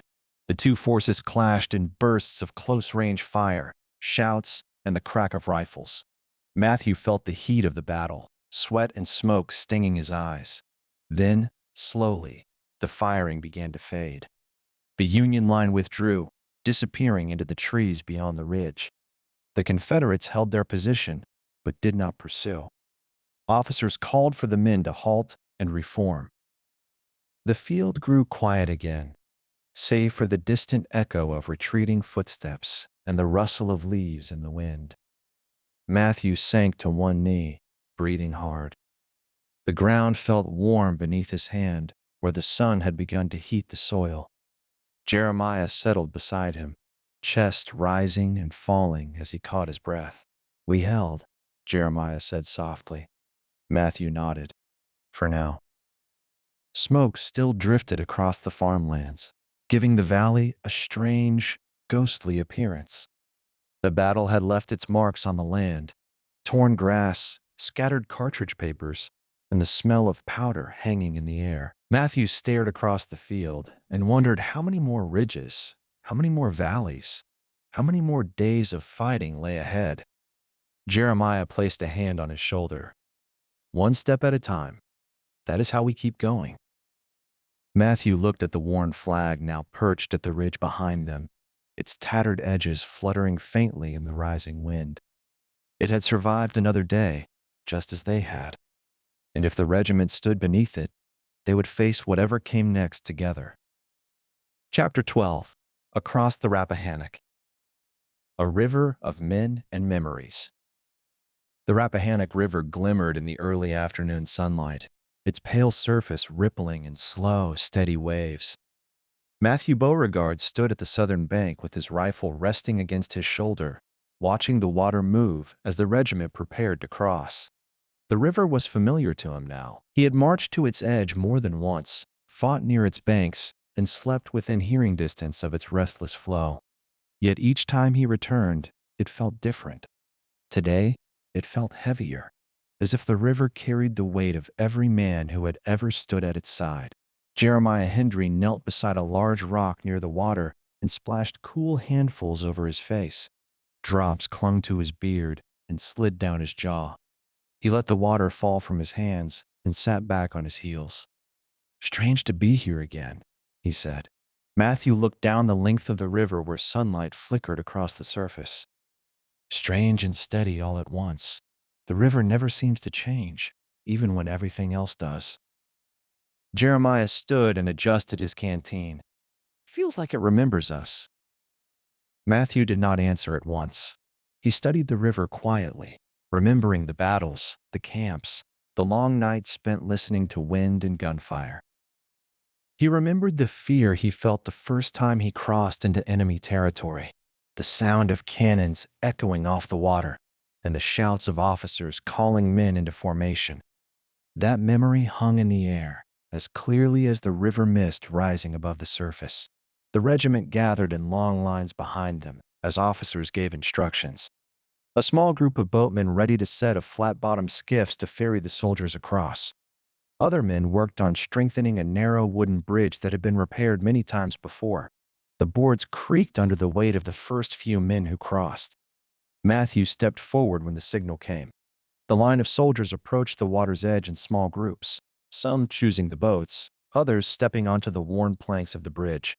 Matthew and Jeremiah chose the bridge. The boards felt slick beneath Matthew's boots, and the river's gentle sway made the structure move slightly under each step. As he walked, he kept his eyes ahead, listening to the rush of water below. Halfway across, he paused. Jeremiah stopped behind him. "You all right?" Matthew nodded slowly. "Just looking." The view from the middle of the bridge was wide and clear. The river stretched in both directions, curving out of sight behind groves of trees. On the northern bank, more troops gathered, forming ranks that filled the open field. The smoke of campfires rose in thin trails, and the distant sound of wagon wheels creaked through the warm air. The world looked calm for a moment, as if the war had stepped aside to let the river speak. Matthew resumed walking, and Jeremiah followed. When they reached the northern bank, the men gathered near a cluster of tall oaks. Officers checked their numbers, directed groups to rest, and ordered others to help pull additional supplies across the river.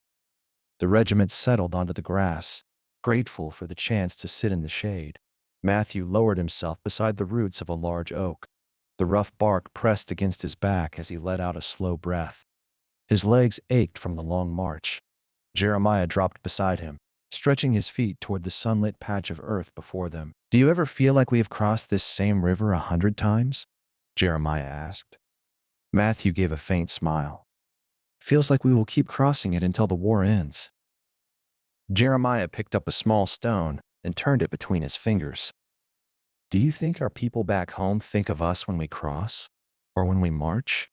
Or when we stand behind a ridge waiting for orders?"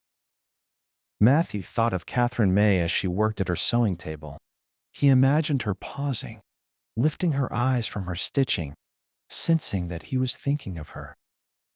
He imagined her whispering his name as she folded a length of cloth or walked toward the window to watch the light fade over the hills. Matthew spoke softly. "I hope so. I hope she knows that I carry her with me." Jeremiah nodded. "I believe she does."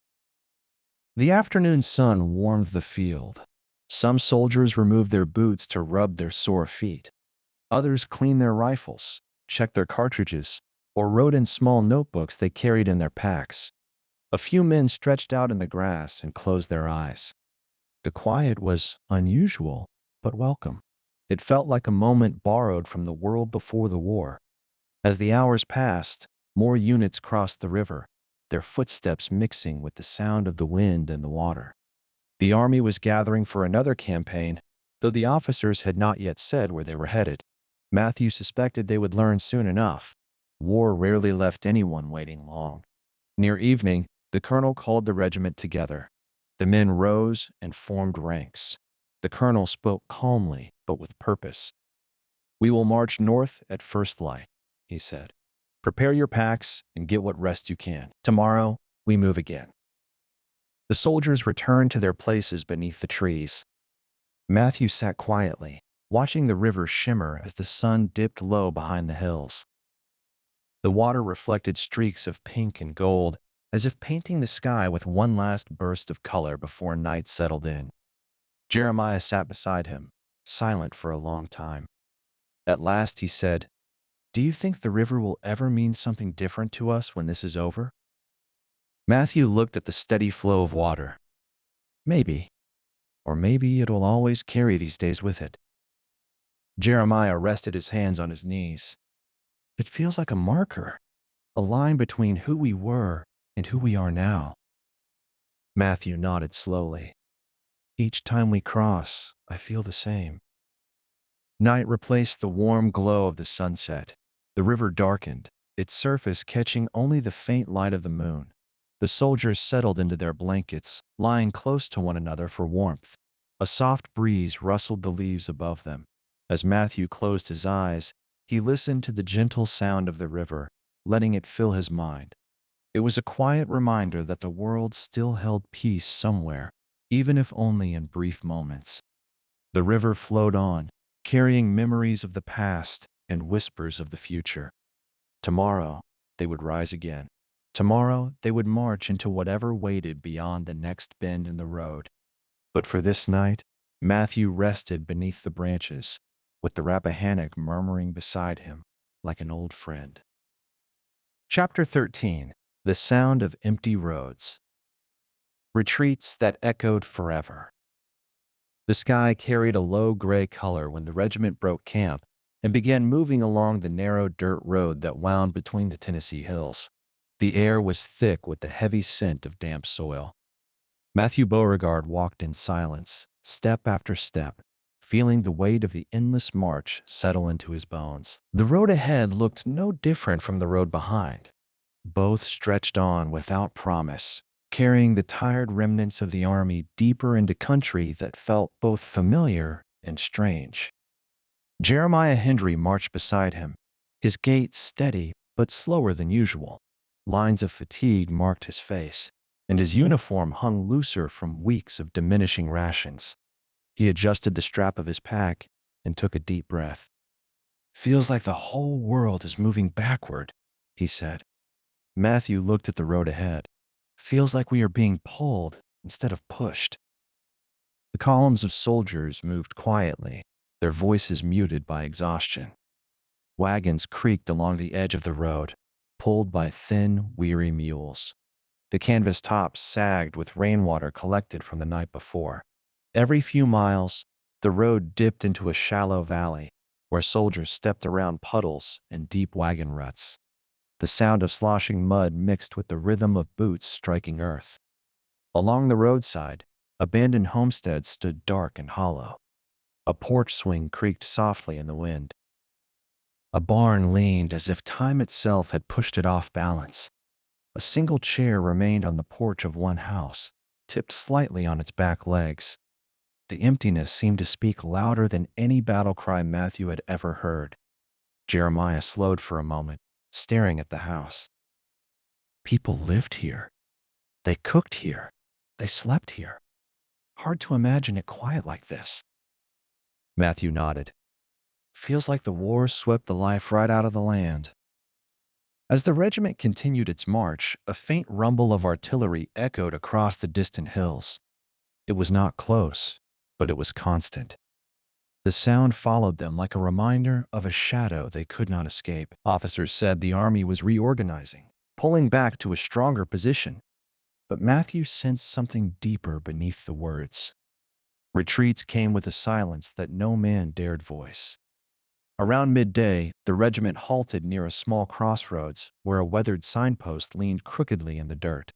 The name of the town carved into the wood had faded beyond reading. The men dropped their packs and settled wherever they could find space. Some leaned against fence rails, others lay in the grass, and a few sat with their backs to the signpost, their heads drooping in sleep. Matthew and Jeremiah sat near a fallen tree. Matthew rubbed his sore feet, wishing for a moment he could stand barefoot in the cool water of the Rappahannock again. Jeremiah stretched his legs and let out a quiet groan. "I cannot remember the last time my legs felt rested," Jeremiah said. Matthew shook his head. "Neither can I." A wagon rolled past them, its wheels clattering unevenly. A young soldier walked alongside it, holding the bridle of the lead mule. The boy's face was pale and thin. Matthew guessed the soldier could not have been more than 16. Jeremiah watched the boy for a moment. "We are marching with children now." Matthew did not respond. The silence answered for him. An officer approached the crossroads, speaking with two scouts who had returned from the ridge ahead. Their conversation was quiet, but the worry etched on their faces was clear. The road was open, but Union forces were moving quickly. It would not be long before the Confederates had to make another stand or continue the slow pull backward through the hills. The order to move came again before the men had fully rested. Matthew lifted his pack and settled it across his shoulders. Jeremiah stood with a sigh and brushed dirt from his trousers. They marched north, the sun breaking briefly through the clouds, casting long shadows across the hills. The road curved through an area where tall trees arched overhead, their branches interlocked, forming a canopy through which the light filtered in soft, uneven patches. The boots of hundreds of men stirred dust into the air, forming a thin haze that lingered behind the column. Matthew glanced at Jeremiah. "Do you ever feel the road is speaking?" Jeremiah raised an eyebrow. "Speaking?" Matthew nodded. "When it is empty like this, when you cannot tell what came before or what is ahead, feels like it is trying to tell us something." Jeremiah considered the thought. "Maybe it is telling us to keep moving. Maybe stopping is the thing that would break us." They marched in silence for another hour until they reached a wide clearing. Smoke drifted from a farmhouse where soldiers had gathered for water and firewood. The owner stood on the porch, his face lined with worry as he watched strangers move across his land. His wife held a child close, their eyes fixed on the retreating army. Matthew felt the weight of their stares and looked away. Jeremiah took a slow breath. "We are all tired. Them, us, everyone." By late afternoon, the sky deepened with clouds the color of lead. A slow drizzle began to fall, coating the soldiers' coats with dark spots. The mud thickened beneath their boots, making each step heavier than the last. The sound of marching feet became a muffled thud. The retreat continued as shadows lengthened. Officers lit small lanterns to guide the column along the narrow path toward a wooded ridge. When they finally stopped at the base of the ridge, the men sank to the ground with relief. Small fires flickered to life beneath makeshift shelters. Matthew sat near Jeremiah, listening to the quiet crackle of one of the flames. The night air held a bite of cold, but the warmth of the fire eased the stiffness in his hands. Jeremiah stared into the flames. "Feels like the road never ends." Matthew gazed into the darkness beyond the fire's reach. "It ends somewhere. We just must get there." The fire crackled softly. The empty road lay behind them. The uncertainty of tomorrow lay ahead. But in that moment, surrounded by tired men and fading firelight, Matthew found a small measure of peace. The day's echoes would fade with the night. For now, he closed his eyes and let the sound of the quiet road settle over him like a thin blanket. Chapter 14. Letters Never Sent. Words lost to time and war. Night pressed against the edges of the camp like a heavy blanket. The air hung still, carrying the faint scent of smoke and damp leaves. Matthew Beauregard sat with his back against the trunk of a tall oak, a small scrap of paper resting on his knee. A stub of pencil, worn smooth from use, was pinched between his fingers. The dim glow of a dying fire flickered across the page as he searched for words that refused to come. The camp was quieter than usual. Men spoke little after the long retreat, choosing instead to rest where they sat or lie back with their arms folded beneath their heads. A few murmured in low voices, but the sound carried no strength. Matthew could hear the rustle of blankets, the shifting of boots on grass, and the distant hoot of an owl somewhere in the woods beyond. He looked down at the blank paper again. He had started many letters since the war began, but only a few ever made it back to Green Cove Springs. Some he tore apart before the ink even dried. Others he folded carefully and tucked away in his pack, unsure if mailing them would ease the ache of distance or deepen it. Catherine May deserved a letter tonight. He felt it in the heaviness of his chest. But thoughts moved slowly through his mind, clouded by exhaustion and memories he did not know how to put into words. Jeremiah Hendry approached from the darkness and sat nearby, stretching his legs toward the ring of dying embers. His boots were coated in mud, and the edges of his coat were frayed from weeks of marching. "Trying to write again?" Jeremiah asked quietly. Matthew nodded. "Trying. Not doing well." Jeremiah leaned back on his elbows and stared up at the sky. "Maybe words are tired too." Matthew allowed a faint smile. "Feels like everything is tired." Jeremiah pulled a small piece of hardtack from his pocket and broke it in half. He handed a piece to Matthew, who accepted it with a nod. They ate in silence, letting the rough biscuit soften slowly in their mouths. The wind stirred the treetops. A distant rumble, faint and steady, rolled across the land. Perhaps artillery from another skirmish miles away. Perhaps thunder from an approaching storm. It was impossible to tell. "Do you ever wonder," Jeremiah said after a long while, "what we would write if we could say everything? Not the things we think we should say, the real things." Matthew looked down at the paper. "I do. But the real things feel too heavy now." Jeremiah nodded. "Maybe that is why we never send those letters." Matthew set the pencil to the page and began writing slowly. He wrote about the march, the emptiness of the roads, the fields that felt hollow, the constant ache of missing home. He paused, the pencil hovering over the paper. He wrote about fear, though he did not name it as such. He wrote about the men beside him, worn thin but still standing. He wrote about the tattered flag, the same one they followed every day, even when their legs trembled beneath them.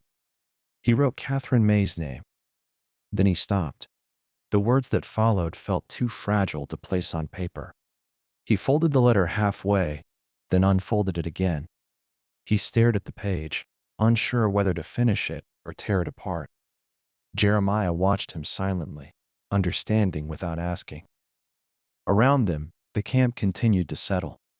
A sergeant made a slow round through the ranks, checking that every man had water and enough covering for the cold night. A few men attempted to sharpen their bayonets, though their hands moved with little enthusiasm.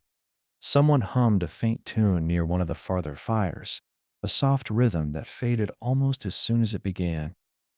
Matthew closed his eyes for a moment, letting the night sounds settle around him. He pictured the quiet streets of Green Cove Springs, the river he knew so well, and the soft glow of a lamp in Catherine May's sewing room. He imagined her reading one of his letters, holding the paper carefully between her fingers, tracing each word as if it connected him to her across the miles. His heart ached with the longing of it. The colonel approached the campfire and spoke softly to the men who remained awake. "Get some rest. We move at dawn." Matthew looked down at his unfinished letter. He folded it neatly, pressing the creases with care. Then he slid it into the pocket of his jacket, where it joined several other folded pages. he had never sent. Jeremiah stood and stretched. You keeping that one too? Matthew nodded. For now. Maybe one day you will send them. Maybe, Matthew said softly. Jeremiah gave a slow nod and walked toward his blanket. Matthew remained beneath the oak for a few moments longer. He listened to the quiet breathing of the sleeping men, the soft rustle of the leaves above, and the faint whisper of the wind carrying hints of rain. The sky was dark, but the stars shimmered faintly between passing clouds. He touched the pocket where the letter rested. The paper felt warm from his body heat. Some letters were meant to be read. Others were meant to be kept, and still others were meant only for the heart that wrote them. Matthew rose finally and lay down beside his friend. He pulled his blanket close and gazed toward the distant horizon. Tomorrow, they would march again. Tomorrow, they would face another road, another ridge, another test. But for tonight, he let the quiet settle into his bones. He let the weight of unspoken words rest gently within him. And somewhere in the darkness, the wind carried away the echoes of the letters never sent. Chapter 15. When the Cornfields Burn. Ashes on the horizon. The morning began with a restless wind sweeping across the open fields of northern Georgia. It carried with it the scent of smoke, faint at first, then stronger as the regiment moved forward. Matthew Beauregard paused on a low ridge and looked toward the horizon, where thin black threads of rising smoke marked the sky like dark stitches sewn into the clouds. Jeremiah Hendry joined him, shading his eyes with one hand. Something is burning ahead, he said. Matthew nodded. Cornfields, maybe. They had seen it before. Farms caught between marching armies often suffered before the soldiers themselves did. Crops were trampled under boots, fences torn apart for firewood, barns emptied of grain or tools. But sometimes the fields were not taken or used. Sometimes they were simply burned. A column of smoke rising from one of those fields always told the same story. Someone had decided that the land would not be left for the other side to use. The road wound downward into an open plain dotted with abandoned farmhouses. A once tall cornfield stretched out across the valley below, but the stalks now stood blackened and broken. The fire had passed through recently, leaving white ash scattered like powder over the ground. The smell clung to the air, sharp and bitter. The regiment marched slowly through the charred field. Men coughed as the breeze kicked up small clouds of ash. Matthew bent down and ran his fingers through the soil. The ground was still warm. He stood again, wiping his hand on his trousers. Jeremiah looked across the field. Never thought I would see the land like this, he said quietly. Used to think a cornfield was a safe place. Nothing but wind and yellow stalks. Matthew followed his gaze. War does not care about what something used to be. The colonel rode along the line, urging the men to stay close. The regiment was moving through contested territory, and scouts had reported enemy forces shifting positions north of the valley. The burnt cornfield offered little cover, and the regiment hurried to cross it before they were too exposed. On the far side of the field, the soldiers gathered near a two-story farmhouse that stood partially scorched. The windows were broken, and the front door hung from one hinge.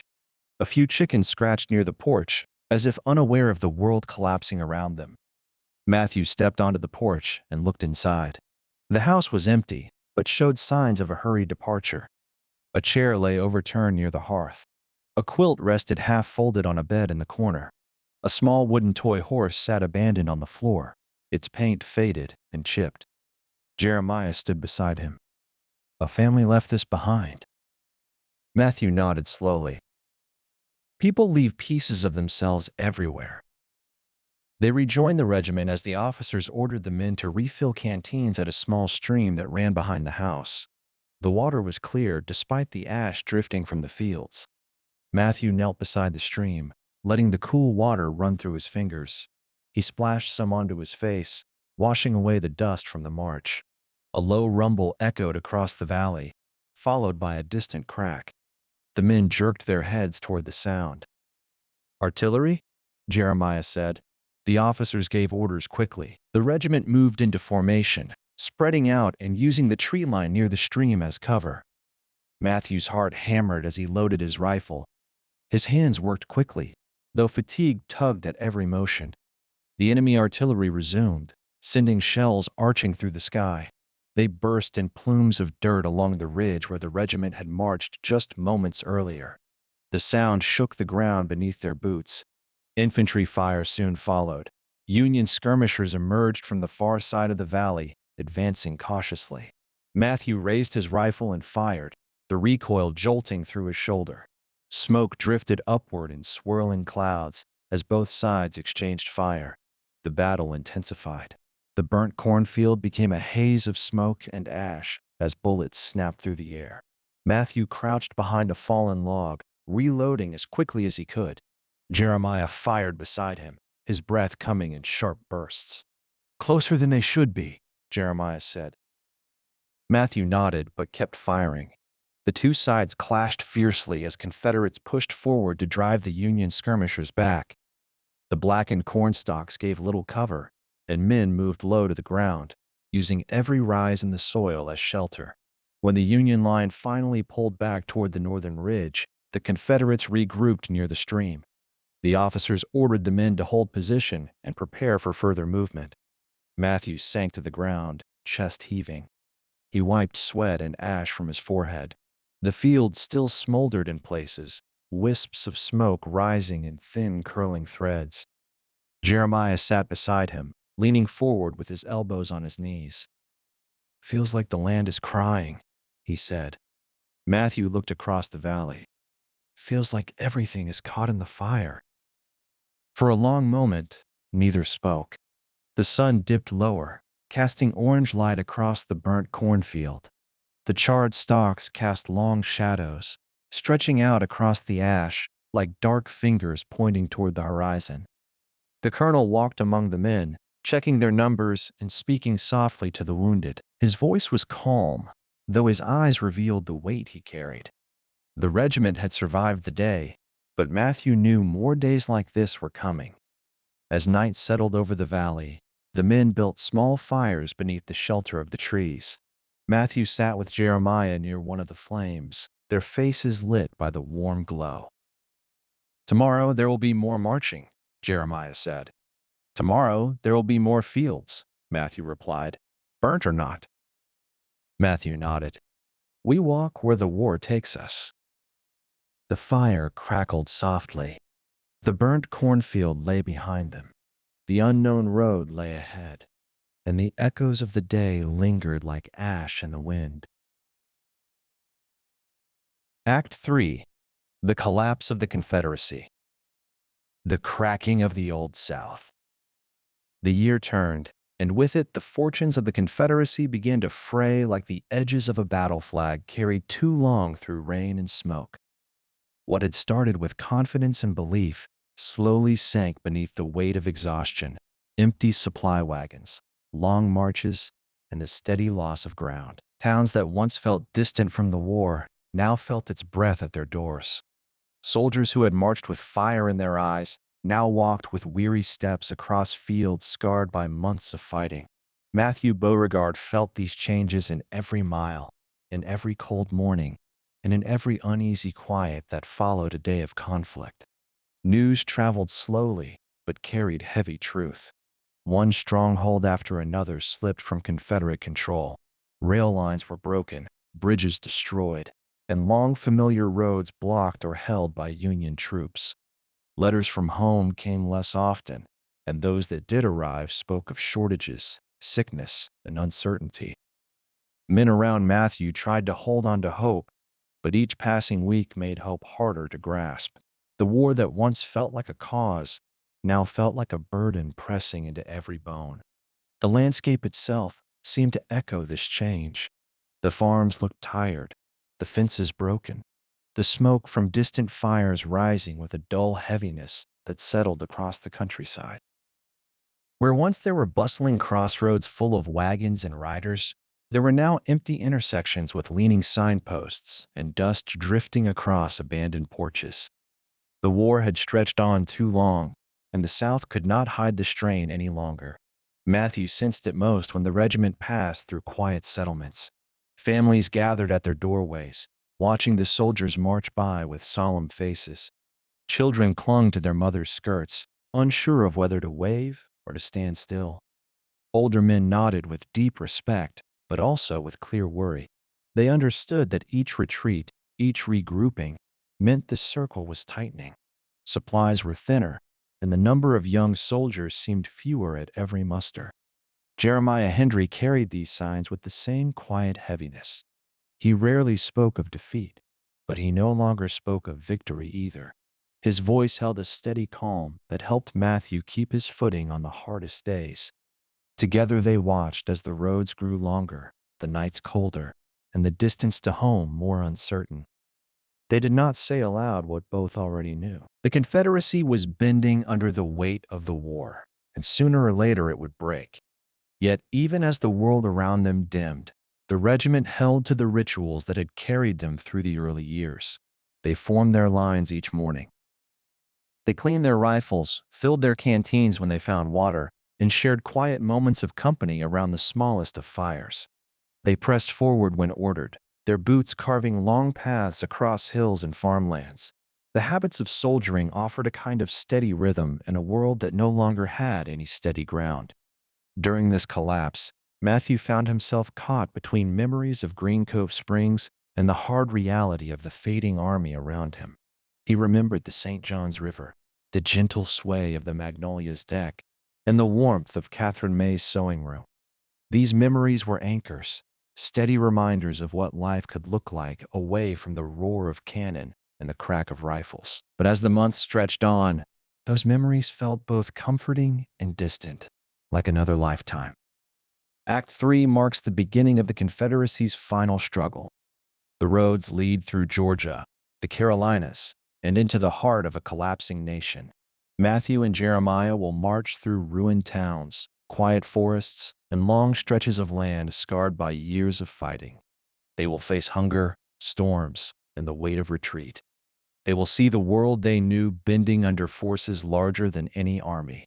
And through it all, they will try to hold on to what remains of themselves. The collapse did not come in a single moment.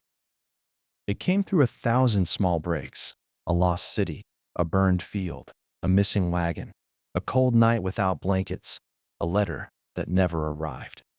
Act 3 begins in the middle of these breaks, as the Confederacy strains beneath the long shadow of a war it can no longer sustain. And Matthew Beauregard walks into that shadow with the same quiet resolve that has carried him this far, knowing the road ahead may be the hardest one yet.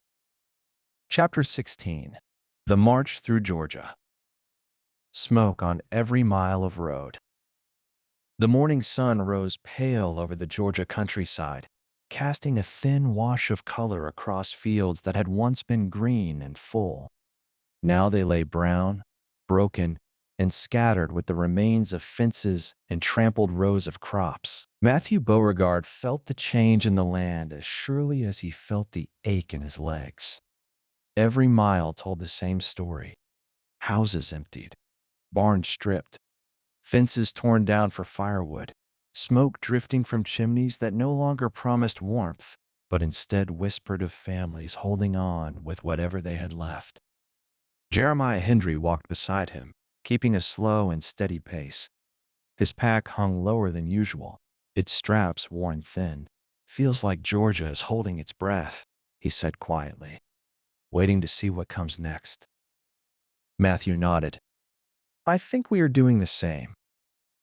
The road ahead of them curved gently between tall pines. The regiment moved along it in tired silence. Their boots stirred dust from the ground, and each step raised a small cloud that drifted away on the warm breeze. The soldiers moved without speaking, focused only on the rhythm of the march. The crackle of a small brush fire somewhere beyond the tree line broke the quiet, reminding them of how close the war pressed on every side. When the regiment crested a small hill, they saw a long stretch of farmland below, dotted with blackened patches where fires had burned recently. A barn roof had collapsed inward, leaving only the charred beams standing like ribs reaching toward the sky. A wagon sat overturned near a dried creek bed, its wheels broken. The land had the look of something worn down, as if stripped of both strength and season. A single farmhouse remained standing, though one corner of the roof sagged, and the porch steps were broken. A woman stood near the doorway with 2 children beside her. Their faces carried no fear, only a deep worry that settled in their eyes like a shadow that would not lift. She watched the regiment pass in silence. Her hands rested on the shoulders of the children, grounding them in place. Jeremiah kept his eyes forward, but spoke softly. "Makes you wonder how many people have already left." Matthew answered quietly. "Makes you wonder how many can stay." The officer at the front signaled a halt so the men could rest. The regiment spread out across the field near a stand of trees. Matthew and Jeremiah dropped their packs and sat down heavily. Matthew rubbed his calves, feeling the knots in the muscles from the long march. Jeremiah leaned back, letting out a slow breath. "You ever think," Jeremiah began, "about how different the world will look after all this? Not just here, but everywhere." Matthew looked across the open field. "Yes, and I do not know what that world will be." Jeremiah shook his head. "No one does." A few men walked toward a nearby well beside the broken farmhouse. Matthew watched as the woman handed them a small wooden bucket. She spoke quietly, her voice too soft to hear from where they sat. One of the soldiers bowed his head in thanks and carried the water back toward the line. Matthew closed his eyes for a moment and listened to the sounds around him. The wind rustled the grass. The creak of leather straps and the soft clink of canteen caps punctuated the quiet. A crow called from a distant tree. For a moment, the world felt almost peaceful. Then a deep rumble echoed from the south. Jeremiah opened his eyes. "Artillery?" Matthew listened again. "Far away, but yes." The officers called the men to formation. Packs were lifted, rifles checked, and the column formed once more.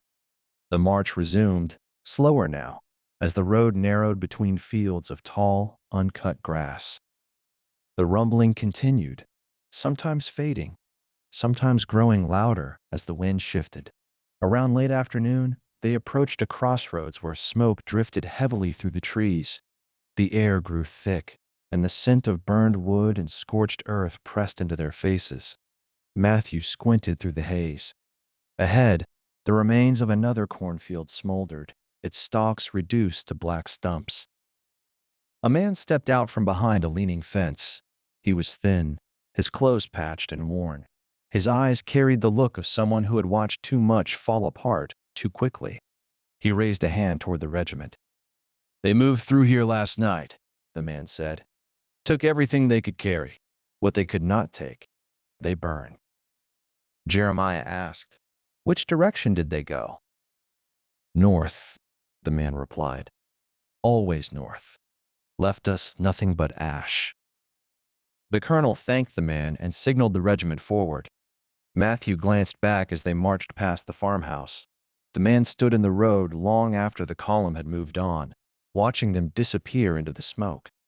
The road grew darker as evening approached. Clouds gathered overhead, filling the sky with muted color. The rumble of artillery sounded again, closer this time. Matthew felt a knot tighten in his stomach.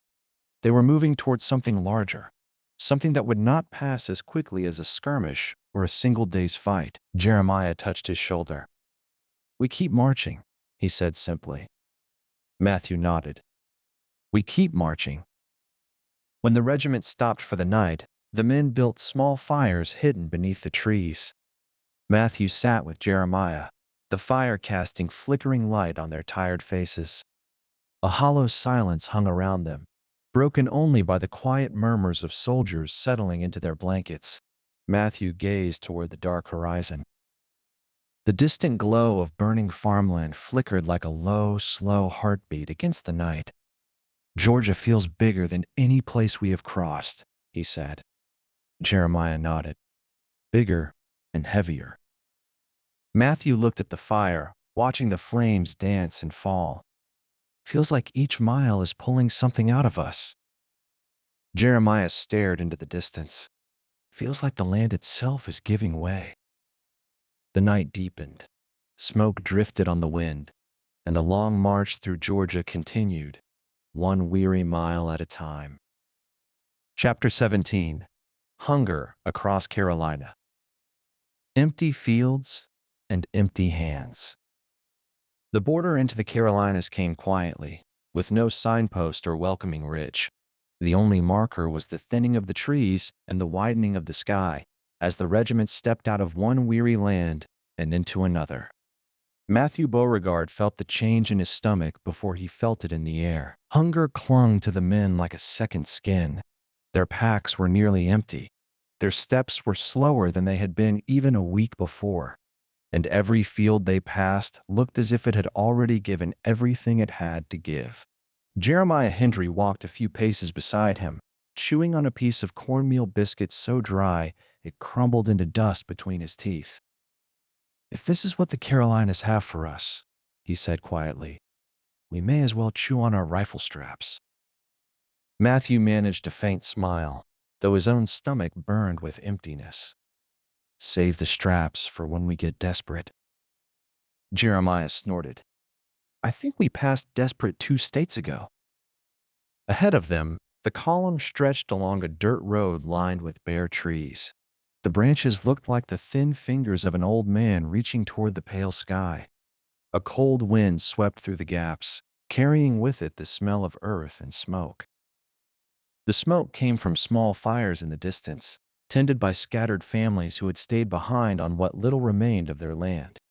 The first settlement they reached consisted of a handful of simple houses, 2 barns, and a well with a leaning wooden frame. A woman stood near the well, her skirt fluttering around her ankles. She watched the soldiers approach without fear, only with a resigned acceptance that spoke of long months of strain. Matthew approached her slowly. "Ma'am," he said, tipping his hat lightly, "our men could use some water, if there is any to spare." She nodded. "There is water," she said, "but you will not find much else here." Jeremiah stepped forward. "We can pay, if you have anything you can part with." The woman shook her head. "Payment will not fill empty fields." She paused, then added softly, "Take what water you need. That is all I can give." The soldiers lined up at the well, passing buckets and filling canteens. The sound of water splashing against metal seemed to echo loudly in the quiet settlement. Matthew watched the woman retreat toward her porch, where 2 small children peeked from behind her skirt. "Everyone is hungry," Matthew said. Jeremiah closed his canteen and nodded. "This war has taken the meat off every bone it can find." When the regiment moved on, the road carried them past fields left barren by drought, raids, and the hands of marching armies.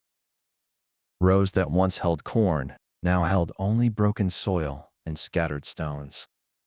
A rusted plow lay half buried near a fence that leaned heavily to one side.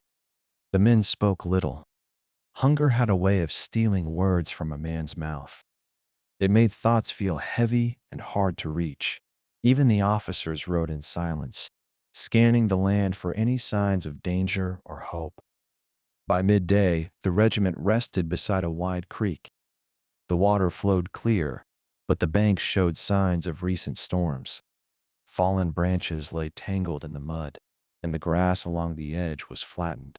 The men knelt along the bank, scooping the cool water into their hands and splashing their faces. Matthew sat beneath a tall pine and pulled a small cloth bag from his pack. It held only a handful of dried peas.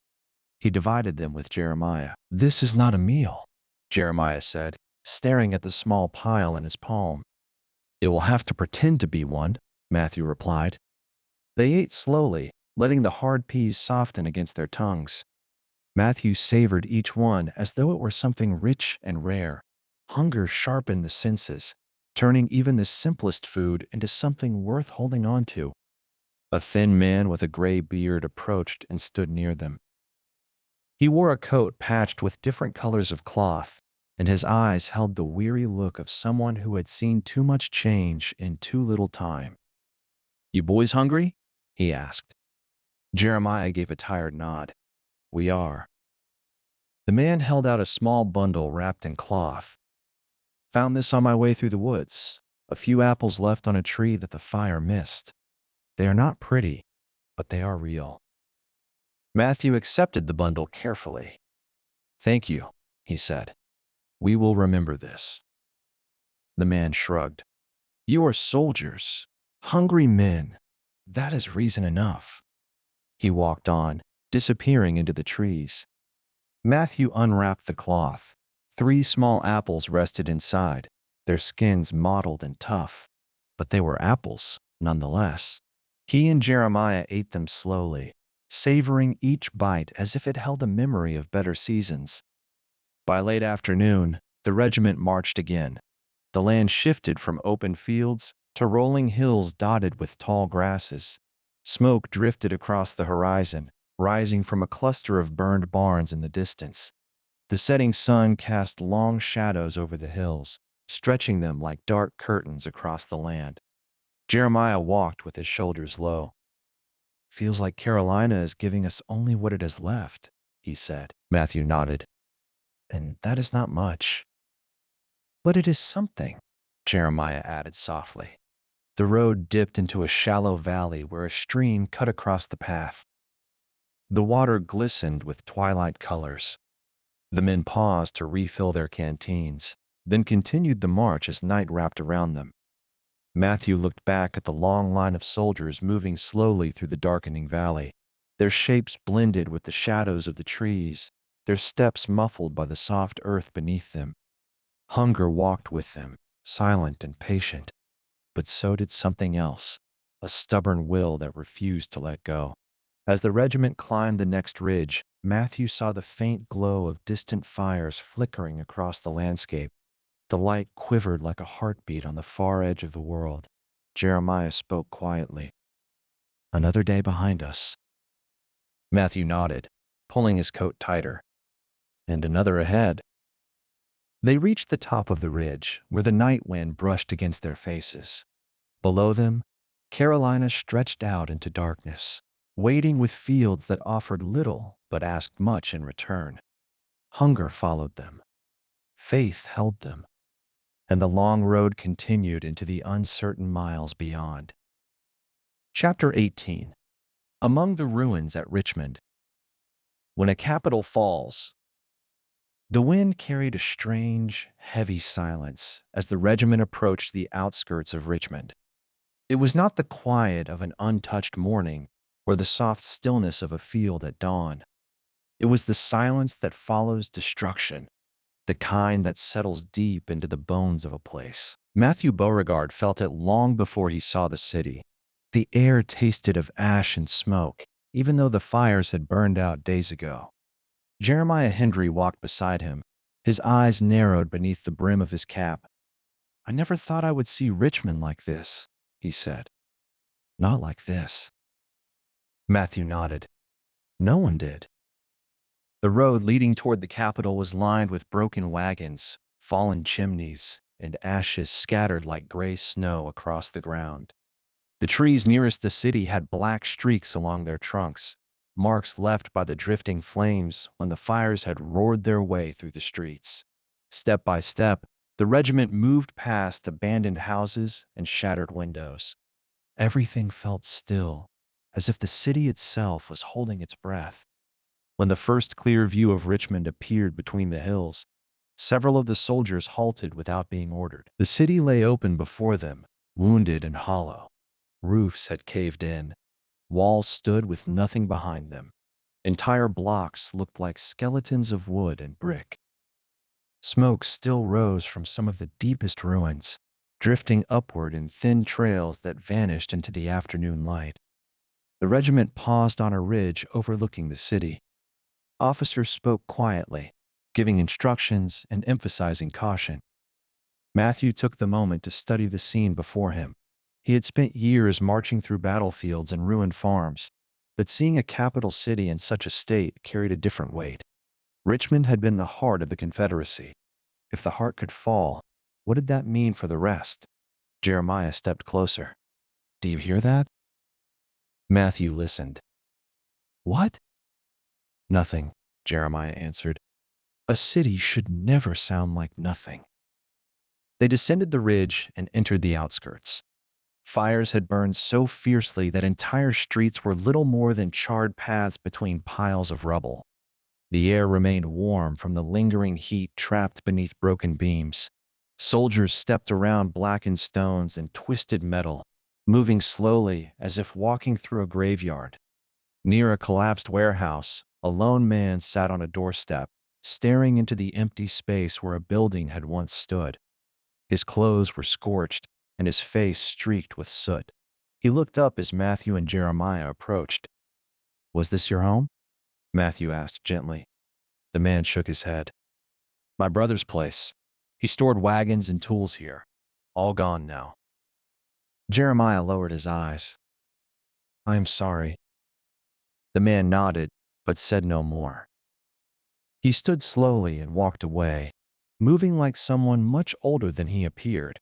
Farther into the city, Matthew saw a row of houses untouched by fire, though their windows were shattered. Women stood on porches sweeping away soot or gathering broken glass. A few children lingered in the doorways, watching the soldiers with wide eyes. The people of Richmond carried themselves with quiet dignity, but their movements held the heaviness of grief. Near the courthouse square, Matthew and Jeremiah stopped to rest beside an intact stone fountain. The water no longer ran, but the basin was filled with ash and fallen leaves. Matthew ran a hand along the rim, feeling the rough texture beneath his fingers. He imagined the square as it might have looked before the fire. Crowds of people, market stalls, carriages rattling along the cobblestone streets, the laughter of families. It was difficult to imagine any of it now. Jeremiah sat on the fountain's edge. "This is the end of something," he said. "Feels like we are walking through the last pages of a book."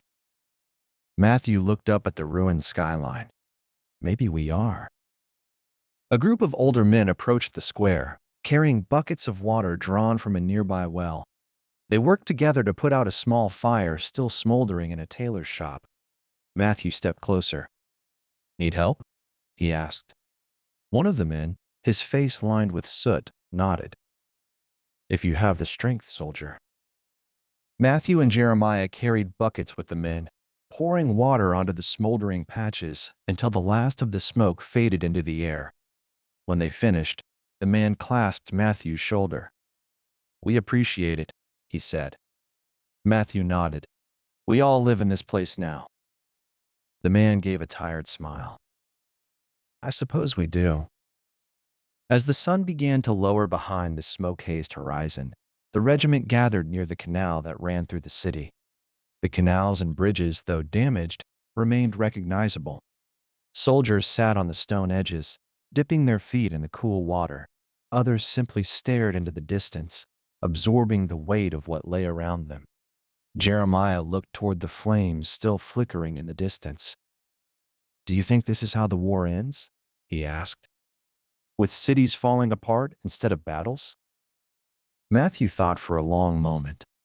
"Maybe wars end in pieces," he said. "Not all at once." Jeremiah nodded slowly. Pieces. As night settled over Richmond, the faint glow of dying fires lit the shattered streets. Matthew lay on his back near the canal, watching stars appear between the drifting smoke.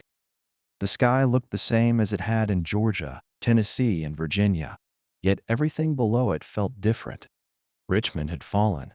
The Confederacy trembled. And Matthew knew that the road ahead would lead them into the final stretch of a war that had already taken so much. Chapter 19. The Last Morning at Appomattox. Surrender in the stillness.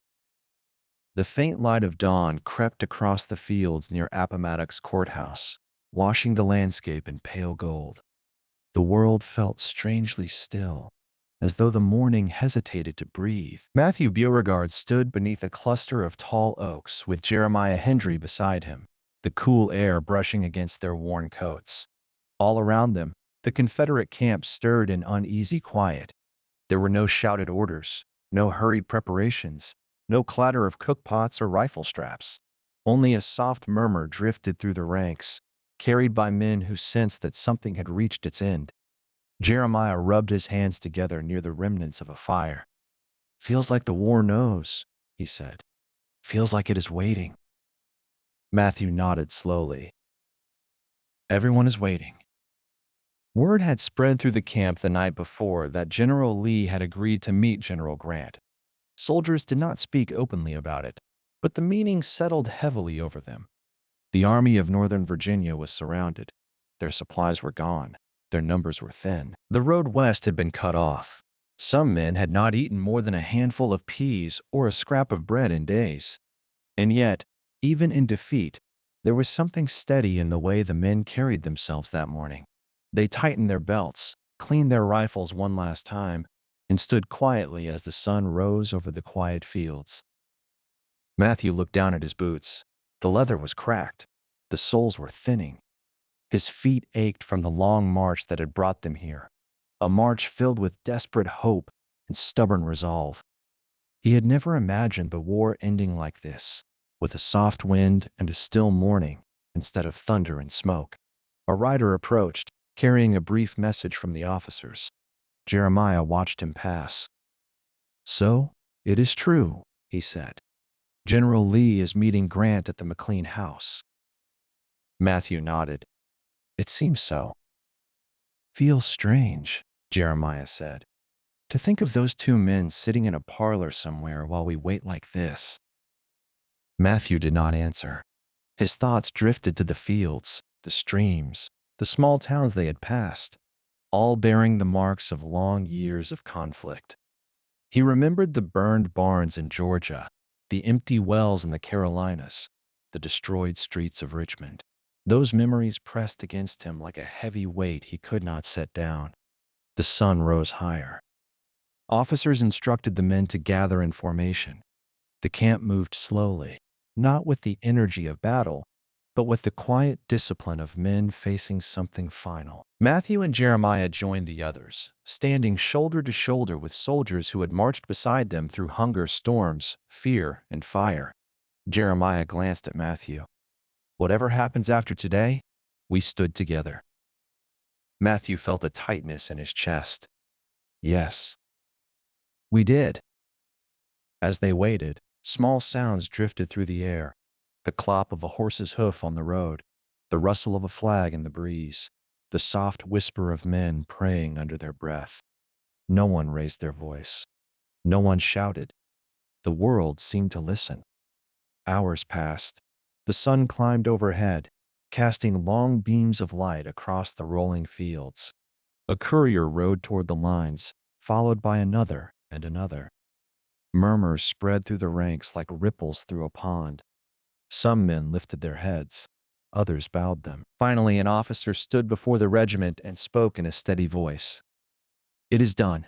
General Lee has agreed to terms. The Army of Northern Virginia will lay down its arms." The words hung in the air. Some men closed their eyes. Others stared at the ground. Jeremiah exhaled slowly and sat down on a fallen log, rubbing his face with both hands. "So, this is how it ends," he whispered. Matthew lowered his gaze to the soil beneath his boots. "Not with a roar," he said quietly, "with a stillness." The regiment was instructed to stack their arms in the fields near the road. Matthew lifted his rifle, feeling the familiar weight one more time. He ran his thumb along the worn wood. This rifle had been with him through every march, every ridge, every fear-filled night. He walked toward the line of men and placed it gently among the others. Jeremiah followed, resting his rifle beside Matthew's. "Feels like putting down part of ourselves," he said. Matthew nodded. "Maybe it is." When the stacking was done, the men stood silently, watching the long rows of rifles glint in the sunlight. A breeze swept across the fields, stirring the grass. The quiet seemed deeper now, as though the earth itself acknowledged the moment. In the distance, a group of Union soldiers approached. They walked without triumph, their steps slow and respectful. They saluted General Lee's men, acknowledging not victory or defeat, but the simple fact that both sides had given everything they had. Some Confederate soldiers returned the gesture, their movements steady, dignified. Matthew felt tears sting his eyes, though he blinked them back. He thought of Catherine May. He thought of Green Cove Springs. He wondered what waited for him now, what life he would return to, and how the world would feel after all he had seen. Jeremiah placed a hand on his shoulder. "We go home now," he said softly, "whatever home has become." Matthew nodded. "Yes, we go home." The sun dipped lower in the sky, casting long shadows across the fields at Appomattox. The war that had consumed years of their lives had ended not with celebration, but with quiet resolve and a heavy understanding of all that had been lost. Matthew looked toward the distant road, the one that would lead him away from the smoke and the sorrow. The long morning at Appomattox was ending, and with it, the war. Chapter 20. The Road Back to Green Cove Springs. Footsteps toward home. The road that stretched south from Appomattox seemed like a path carved through another world. Matthew Beauregard stepped onto it with a strange mixture of relief and heaviness. The war was over. The guns were silent. Yet the miles ahead felt as long and uncertain as any he had faced in uniform. He adjusted the strap of his empty canteen and looked down the long bend of the road disappearing into the morning haze. Jeremiah Hendry walked beside him. His uniform coat hung loosely from his shoulders, worn thin by years of marching and weather. He carried nothing but a small cloth bundle tied with twine. "Feels different," he said quietly. "Marching without orders." Matthew nodded. "Feels like the ground is trying to remember how to be quiet again." Groups of soldiers walked ahead and behind them. Some traveled in pairs, others alone. A few talked softly, their voices slipping into the air like distant echoes. Most said nothing. They carried the silence with them, the kind that settles after something too large for words. The road wound through soft hills and patches of pine. Spring leaves brightened the trees, offering a faint reminder that the world could heal even after the hardest season. Birds called from the branches above, their songs light and unbothered. Matthew listened to them the way a thirsty man listens for water. It had been a long time since he heard anything that simple. Jeremiah broke the quiet. "You think Green Cove Springs looks the same?" Matthew took a slow breath. "I hope so, but the world does not stay still." They walked until the sun climbed higher. When they reached a small creek, they knelt and cupped handfuls of water to their lips. The coolness soothed their dry throats. Jeremiah splashed water across his face, letting it drip down his beard. Matthew dipped his hand again, watching ripples spread across the creek. "I want to see the river again," he said softly. "The St. John's. Feels like if I can see that water, everything might feel real again." Jeremiah smiled faintly. "I want to hear that old magnolia whistle, the sound of home." They rested in the shade before rising again to continue their slow walk south. As the morning slipped into afternoon, the landscape changed. Burned fences, broken wagons, and abandoned houses appeared like scars on the land. The war had touched even the quiet corners far from major battlefields. At one homestead, an older woman stood on her porch with a broom pressed against her skirt. She watched the men pass with a mixture of sorrow and strength.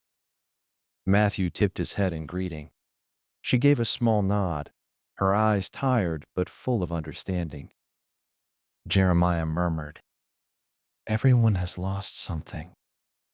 Matthew answered, "We are all walking home from different battles."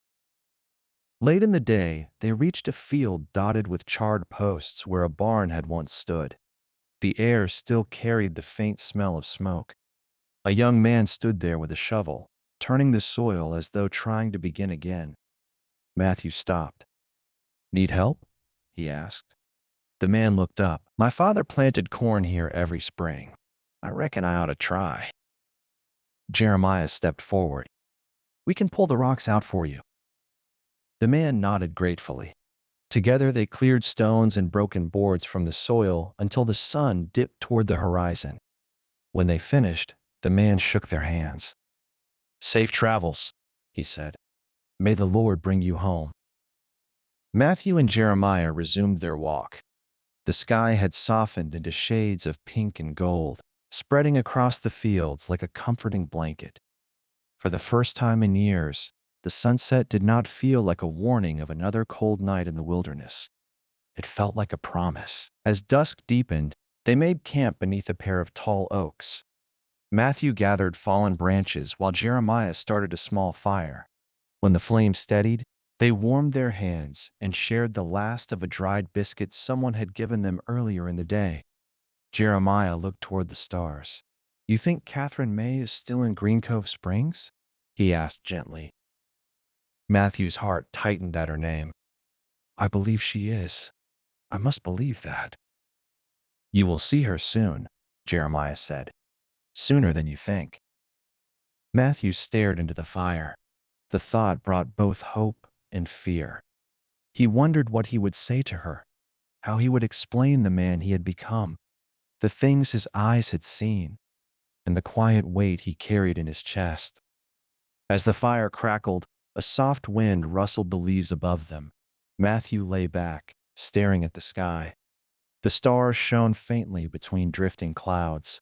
He thought of his mother's cooking, the smell of the river at dawn, the warm lantern glow from the windows of Catherine May's sewing room. He let those memories settle into him like gentle hands. Jeremiah rolled onto his blanket and closed his eyes. "Tomorrow, we will be closer," he said. Matthew nodded. "Tomorrow." The fire dimmed as the night grew deeper. Crickets chirped in the grass. Somewhere far away, a dog barked.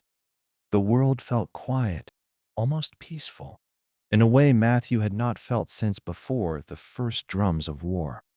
He whispered to the night, "I am coming home." And for the first time, the road ahead no longer felt like a burden. It felt like the beginning of something new. Chapter 21. After the bugles fade. Silence, where battles once raged. The first days home felt unreal to Matthew Beauregard. The familiar dirt road leading into Green Cove Springs looked the same as it always had, yet he felt like a stranger walking across it. The tall pines swayed gently above him, their branches whispering in a warm Florida breeze. Birds called from high in the trees, and the scent of river water drifted through the air, soft and clean. After years of smoke and dust, the quiet of home seemed almost too large to hold. Jeremiah Hendry walked beside him, slower now, taking in every small detail. "This place has not forgotten us," he said quietly. "No," Matthew answered, "but we have changed." They reached the edge of town where the ground dipped toward the St. Johns River. The old Magnolia did not move along the water anymore. A newer boat rested at the dock in its place. Matthew stared at the river in silence. It meant more to him now than he could have ever known before the war. Water moved without struggle. It flowed without fear. It carried neither orders nor gunfire, just life. Jeremiah removed his cap and held it at his side. "Never thought I would live to see this again," he said. Matthew nodded. "I thought of this place every night." They sat on the riverbank for a long while, listening to the steady lap of waves. The town moved quietly behind them. A wagon rolled past on the dirt road above. A child laughed somewhere near a house, a sound light enough to lift the heaviness in Matthew's chest. For the first time in months, perhaps years, he felt the weight inside him loosen. Later that afternoon, Matthew walked with Jeremiah toward the heart of the settlement. People stepped outside as they passed. Some smiled faintly, some nodded, some simply watched with eyes full of understanding. Matthew recognized faces he had not seen in years. Men who once worked at the docks, women who had bought cloth from Catherine May, children who had grown taller while he was away. An older man named Mr. Hollis stepped forward from his porch. Matthew Beauregard, he said, voice thick. We prayed for you boys every night. Matthew nodded respectfully. Thank you, sir. And Jeremiah, Mr. Hollis said, placing a hand on his shoulder, your mother will be glad to see you. Jeremiah swallowed. I hope she is well. You will see, Mr. Hollis replied. As they moved on, Jeremiah turned to Matthew. Go on, he said softly. She is waiting for you. Matthew hesitated. I should see my mother first. You will, Jeremiah said, but she would want you to see Catherine May. Matthew knew he was right. He took a slow breath and walked toward the small house near the center of town. The sewing room window still faced the road. He remembered how the light glowed through it on evenings long before the war. His heart hammered in his chest as he approached the porch. He raised his hand to knock, but paused. The door opened before he touched it. Catherine May stood there, framed by the soft glow of the room behind her. Her eyes widened, filling with a mix of relief and disbelief. She brought a hand to her mouth and stepped forward slowly, as if afraid the moment might disappear. Matthew removed his cap. I am home, he said, voice barely above a whisper. She reached for him, placing her hands gently against his face. I waited, she said, every day. Matthew closed his eyes and let her hands steady him. The years of marching, fighting, and fear washed through him all at once. He held her close, his arms circling her as if he had been holding his breath for the entire war and only now allowed himself to breathe. When they finally stepped inside, the sewing room looked almost the same as he remembered. Fabrics lay neatly folded. A half-finished dress rested across the table. The lamp beside the window glowed softly. It felt like time had paused in this room. Even as the rest of the world burned and shifted, Catherine May guided him to a chair. You look tired, she said. I am, Matthew answered, but being here eases it. She poured water into a cup and handed it to him. There will be time to talk, she said. Time to heal. Matthew nodded. I am grateful for that. Jeremiah waited outside, giving them privacy. When Matthew stepped back onto the porch, Catherine May beside him, Jeremiah smiled gently. You look like you stepped into your rightful place, Jeremiah said. Matthew rested a hand on his friend's shoulder. You are my brother. There is a place for you here too. Jeremiah looked toward the road leading north, where his own home waited. I need to see my mother. He paused. But I will be back. Green Cove Springs is as much my home as any. The sun dipped low, casting warm light across the settlement. The sounds of the town blended into a soft hum. Matthew watched Jeremiah walk toward his own family, then turned back toward the river. The long war had taken so much, but this moment, this quiet, trembling peace, was something he had not dared to imagine. As evening settled, Matthew stood with Catherine May at the edge of the yard. Fireflies drifted above the grass, flickering like small lanterns in the dusk. The world felt new, fragile, and full of possibility. The bugles were gone. The drums were silent. And in the stillness that followed, Matthew felt the first gentle stirrings of the life he had fought to return to. Chapter 22. The Price of Following Lee. The weight a soldier carries. The days that followed Matthew Beauregard's return to Green Cove Springs brought a calm he had not felt since the first months of the war. The sounds of marching, shouting, and cannon fire slowly faded from his memory, replaced by the soft hum of river water, the whispers of pine trees, and the steady rhythm of life making its way back into place. Yet even as his surroundings quieted, something inside him remained unsettled. The war had ended, but the weight of it had not lifted so easily. Matthew stood on the small rise behind the Beauregard home, looking out toward the St. Johns River. The water reflected the afternoon light, a long, shimmering band moving gently past the edge of the settlement. He traced its motion with his eyes, remembering nights when he dreamt of this river while lying beneath canvas tents or among the trees of distant states. Now, standing here, he felt both comfort and a strange, lingering ache. Jeremiah Hendry approached from the path below, carrying a bundle of cut firewood. "Your mother says the house feels warmer with you in it," he said as he set the wood down near the porch steps. Matthew smiled faintly. "A house should not feel cold with family inside." Jeremiah leaned against the post. "Families are lighter now. Not as many chairs filled as there once were." Matthew nodded. "We are lucky to be among the ones who returned." The words hung between them, heavy and honest. Both men knew the price paid by those who followed General Lee. They had seen it on too many fields. They had felt it in the long marches, in the hunger, in the cold nights, in the last desperate hours near Appomattox. The war had carved itself into their bones in ways they did not yet understand. Jeremiah pulled up a small stool and sat. "Do you ever think of the men who will not walk home? The ones buried on hillsides or left near creek beds?" Matthew looked toward the tall pines. "I think of them every morning."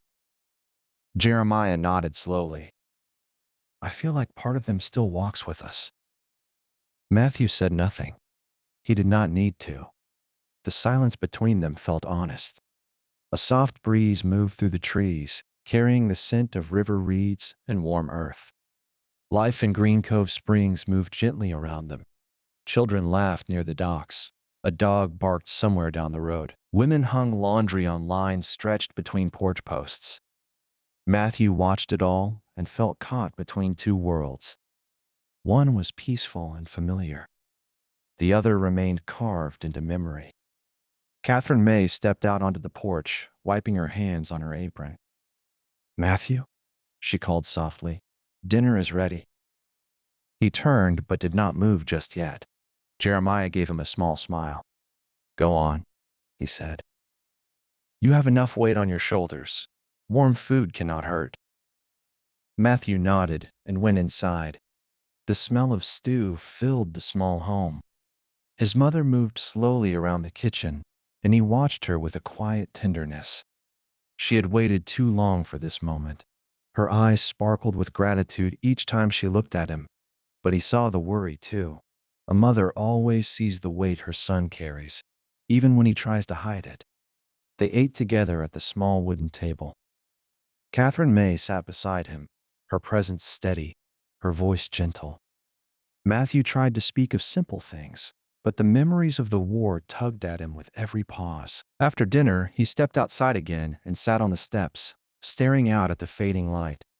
Catherine May joined him, folding her hands in her lap. "What troubles you?" she asked softly. Matthew hesitated. "The war changed me. I am home, but something in me feels different, heavier." She nodded. "You carried more than any man should have to, but you are here. That means something." "I followed General Lee because I believed it was my duty," Matthew said. "I believed it was the right thing to do, but the cost feels larger now that the fighting is done." Catherine May laid a hand on his arm. "Leaders carry burdens. So do those who follow them. You did your best with the world you were given." Matthew looked toward the river. "Sometimes I wonder if the road I walked was worth the pain it left behind." "You walked the road you knew," she said, "and you walked it with honor." He breathed slowly, letting the words settle. They soothed something deep inside him, something raw. Jeremiah approached from the path again, stopping at the gate. "Evening walk?" he asked Matthew. Matthew nodded. "I could use the air." The two men walked down toward the river's edge. The moon hung low, silver light spreading across the still water. They stopped near the dock, listening to the gentle lap of waves. Jeremiah spoke quietly. "Following Lee cost us years, friends, pieces of ourselves. But we came back. That must matter." Matthew kept his eyes on the water. "It does. I just do not know how to carry the memories." "Time?" Jeremiah said, "and the people waiting for us." Matthew exhaled slowly. The air tasted of river mist and warm pine. For the first time since Appomattox, he felt the weight inside him shift, not gone, but settling in a way he could bear. "We will find our place again," Jeremiah said. Matthew nodded. "Yes, we will." The night deepened around them. Fireflies drifted above the grass. The river moved on, carrying its old quiet stories toward the sea. The war had followed them home, but so had hope. And in that quiet place by the river, Matthew began to understand that the price he carried was not the end of him. It was only the beginning of learning how to live again. Act 4. The Long Return Home. What the war couldn't take. The road into Green Cove Springs carried Matthew Beauregard with a strange mix of relief and unease. The war had ended, yet its echoes followed him like distant footsteps. The first breath he took on Florida soil felt lighter than any he had taken in years, but deep inside him something remained tense, as if waiting for another distant call of drum or cannon. The land was peaceful, but peace itself felt unfamiliar. Home did not appear all at once. It rose slowly around him in the familiar bend of the St. Johns River, the warm scent of pine needles on the wind, and the soft murmur of water moving along the banks he had known since he was a boy. The same trees shaded the path that led to town. The same earth stretched beneath his boots. Yet Matthew felt changed in a way he did not know how to name. He had marched across half the South, carrying hunger, fear, and resolve through every state between Virginia and Florida. Now he carried something quieter, but just as heavy. The memory of war had settled into him like sediment in the river, hard to see, but always there. As he stepped deeper into the settlement, voices reached him from behind porches and open windows. Families gathered in doorways, watching the returning soldiers with eyes that held gratitude and sorrow intertwined. Some had lost fathers. Some had lost sons. Some had waited through long months of silence. No one in Green Cove Springs had been untouched by the war, even if the fighting had stayed far from their doorsteps. The first embrace Matthew received when he walked into town pulled the breath from his chest. It came from an older neighbor who had known him since childhood. The man's grip trembled with relief. "You made it home," he said, voice thick. Matthew nodded, unable to speak at first. Those simple words struck deeper than any speech could have. Many men had not made it home. Many would remain forever on distant hillsides or in quiet fields whose names would fade with time. Matthew felt the weight of their absence as surely as he felt the ground beneath his feet. Walking through Green Cove Springs felt like stepping through a memory. The old church stood where it always had, its wooden beams weathered but steady. The small docks along the river waited patiently beside the water, though fewer boats rested there now. Children played near the shoreline, their laughter carrying gently through the afternoon. Life had returned, though it moved more carefully than before, like a wounded animal learning to trust again. Matthew's heart tightened when he reached the small house where Catherine May lived.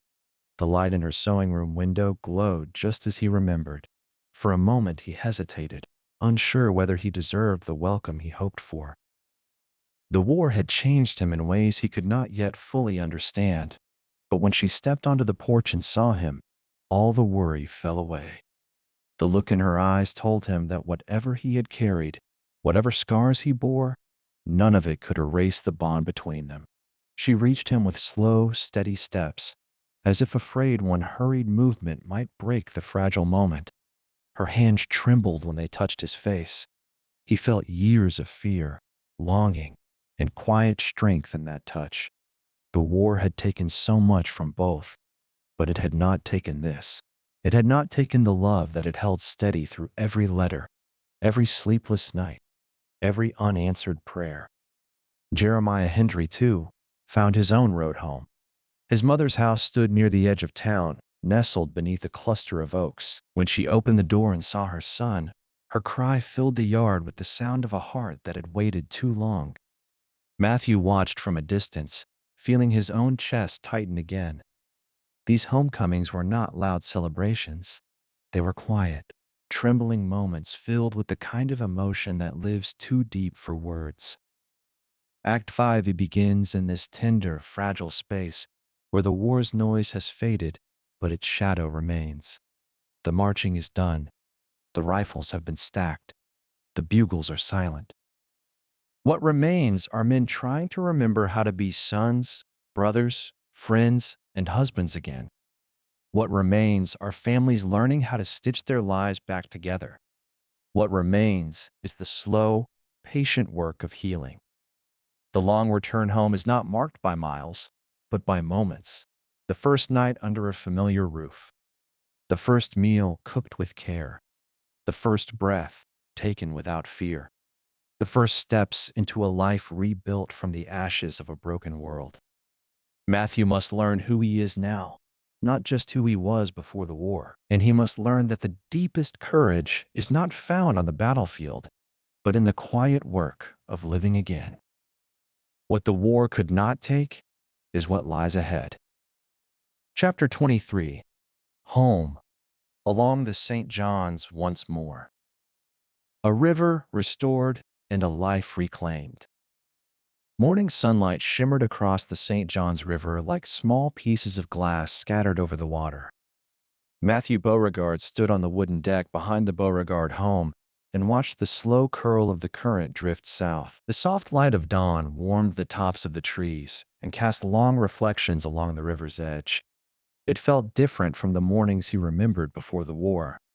The river looked the same, yet something inside him felt newly awakened, as though he were seeing it for the first time. The war had taken years he would not get back. It had taken friends he would never see again. But standing here now, with the smell of pine and river grass rising in the air, Matthew felt something return to him that he thought he had lost.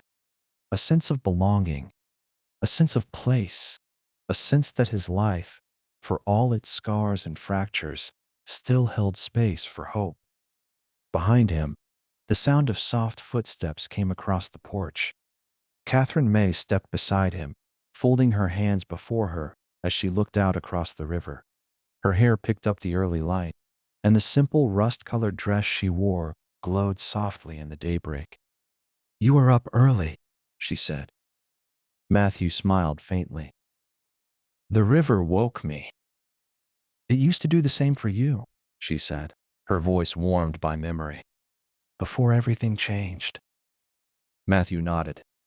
"Feels like it is calling me back to myself." Catherine May touched his arm gently. "You came home," she said. "That is enough." For a while they stood together without speaking. The birds along the riverbank began their morning calls. A fisherman pushed a small wooden skiff into the water farther down the shoreline. The world moved in quiet rhythms that had nothing to do with marching orders or battle lines. Matthew breathed deeply, filling his chest with the calm of the morning. Later that day, he walked the familiar path toward the old dock. The boards creaked beneath his boots, their worn wood carrying the echoes of countless footsteps from years before the war. He leaned against the railing and let his fingers brush the grain of the wood. Memories rose in him like the tide. He remembered the mornings he had spent here as a boy, skipping stones across the calm surface. He remembered standing here before he left for the army, when the air smelled of summer and the world felt wide open. He remembered Catherine May giving him a small cloth handkerchief as a token to carry with him, her eyes bright with hope and worry. He remembered the long nights in distant camps when he held that handkerchief to his chest and wished for home. Jeremiah Hendry arrived a short time later, walking with the lighter step of a man who had finally slept enough nights under a familiar roof. "I figured I would find you down here," he said. Matthew smiled. "Some things do not change." Jeremiah leaned against the railing beside him. The two friends watched the river move in its steady, unhurried way. Jeremiah let out a long breath. "I went to see Mr. Hollis this morning. He said the town is planning a gathering tomorrow evening. Nothing big, just a meal, some music, people seeing each other again." Matthew nodded. "It will be good for the town," Jeremiah turned to him. You gonna go? Matthew looked at the water. I do not know yet. Jeremiah gave him a knowing smile. You should.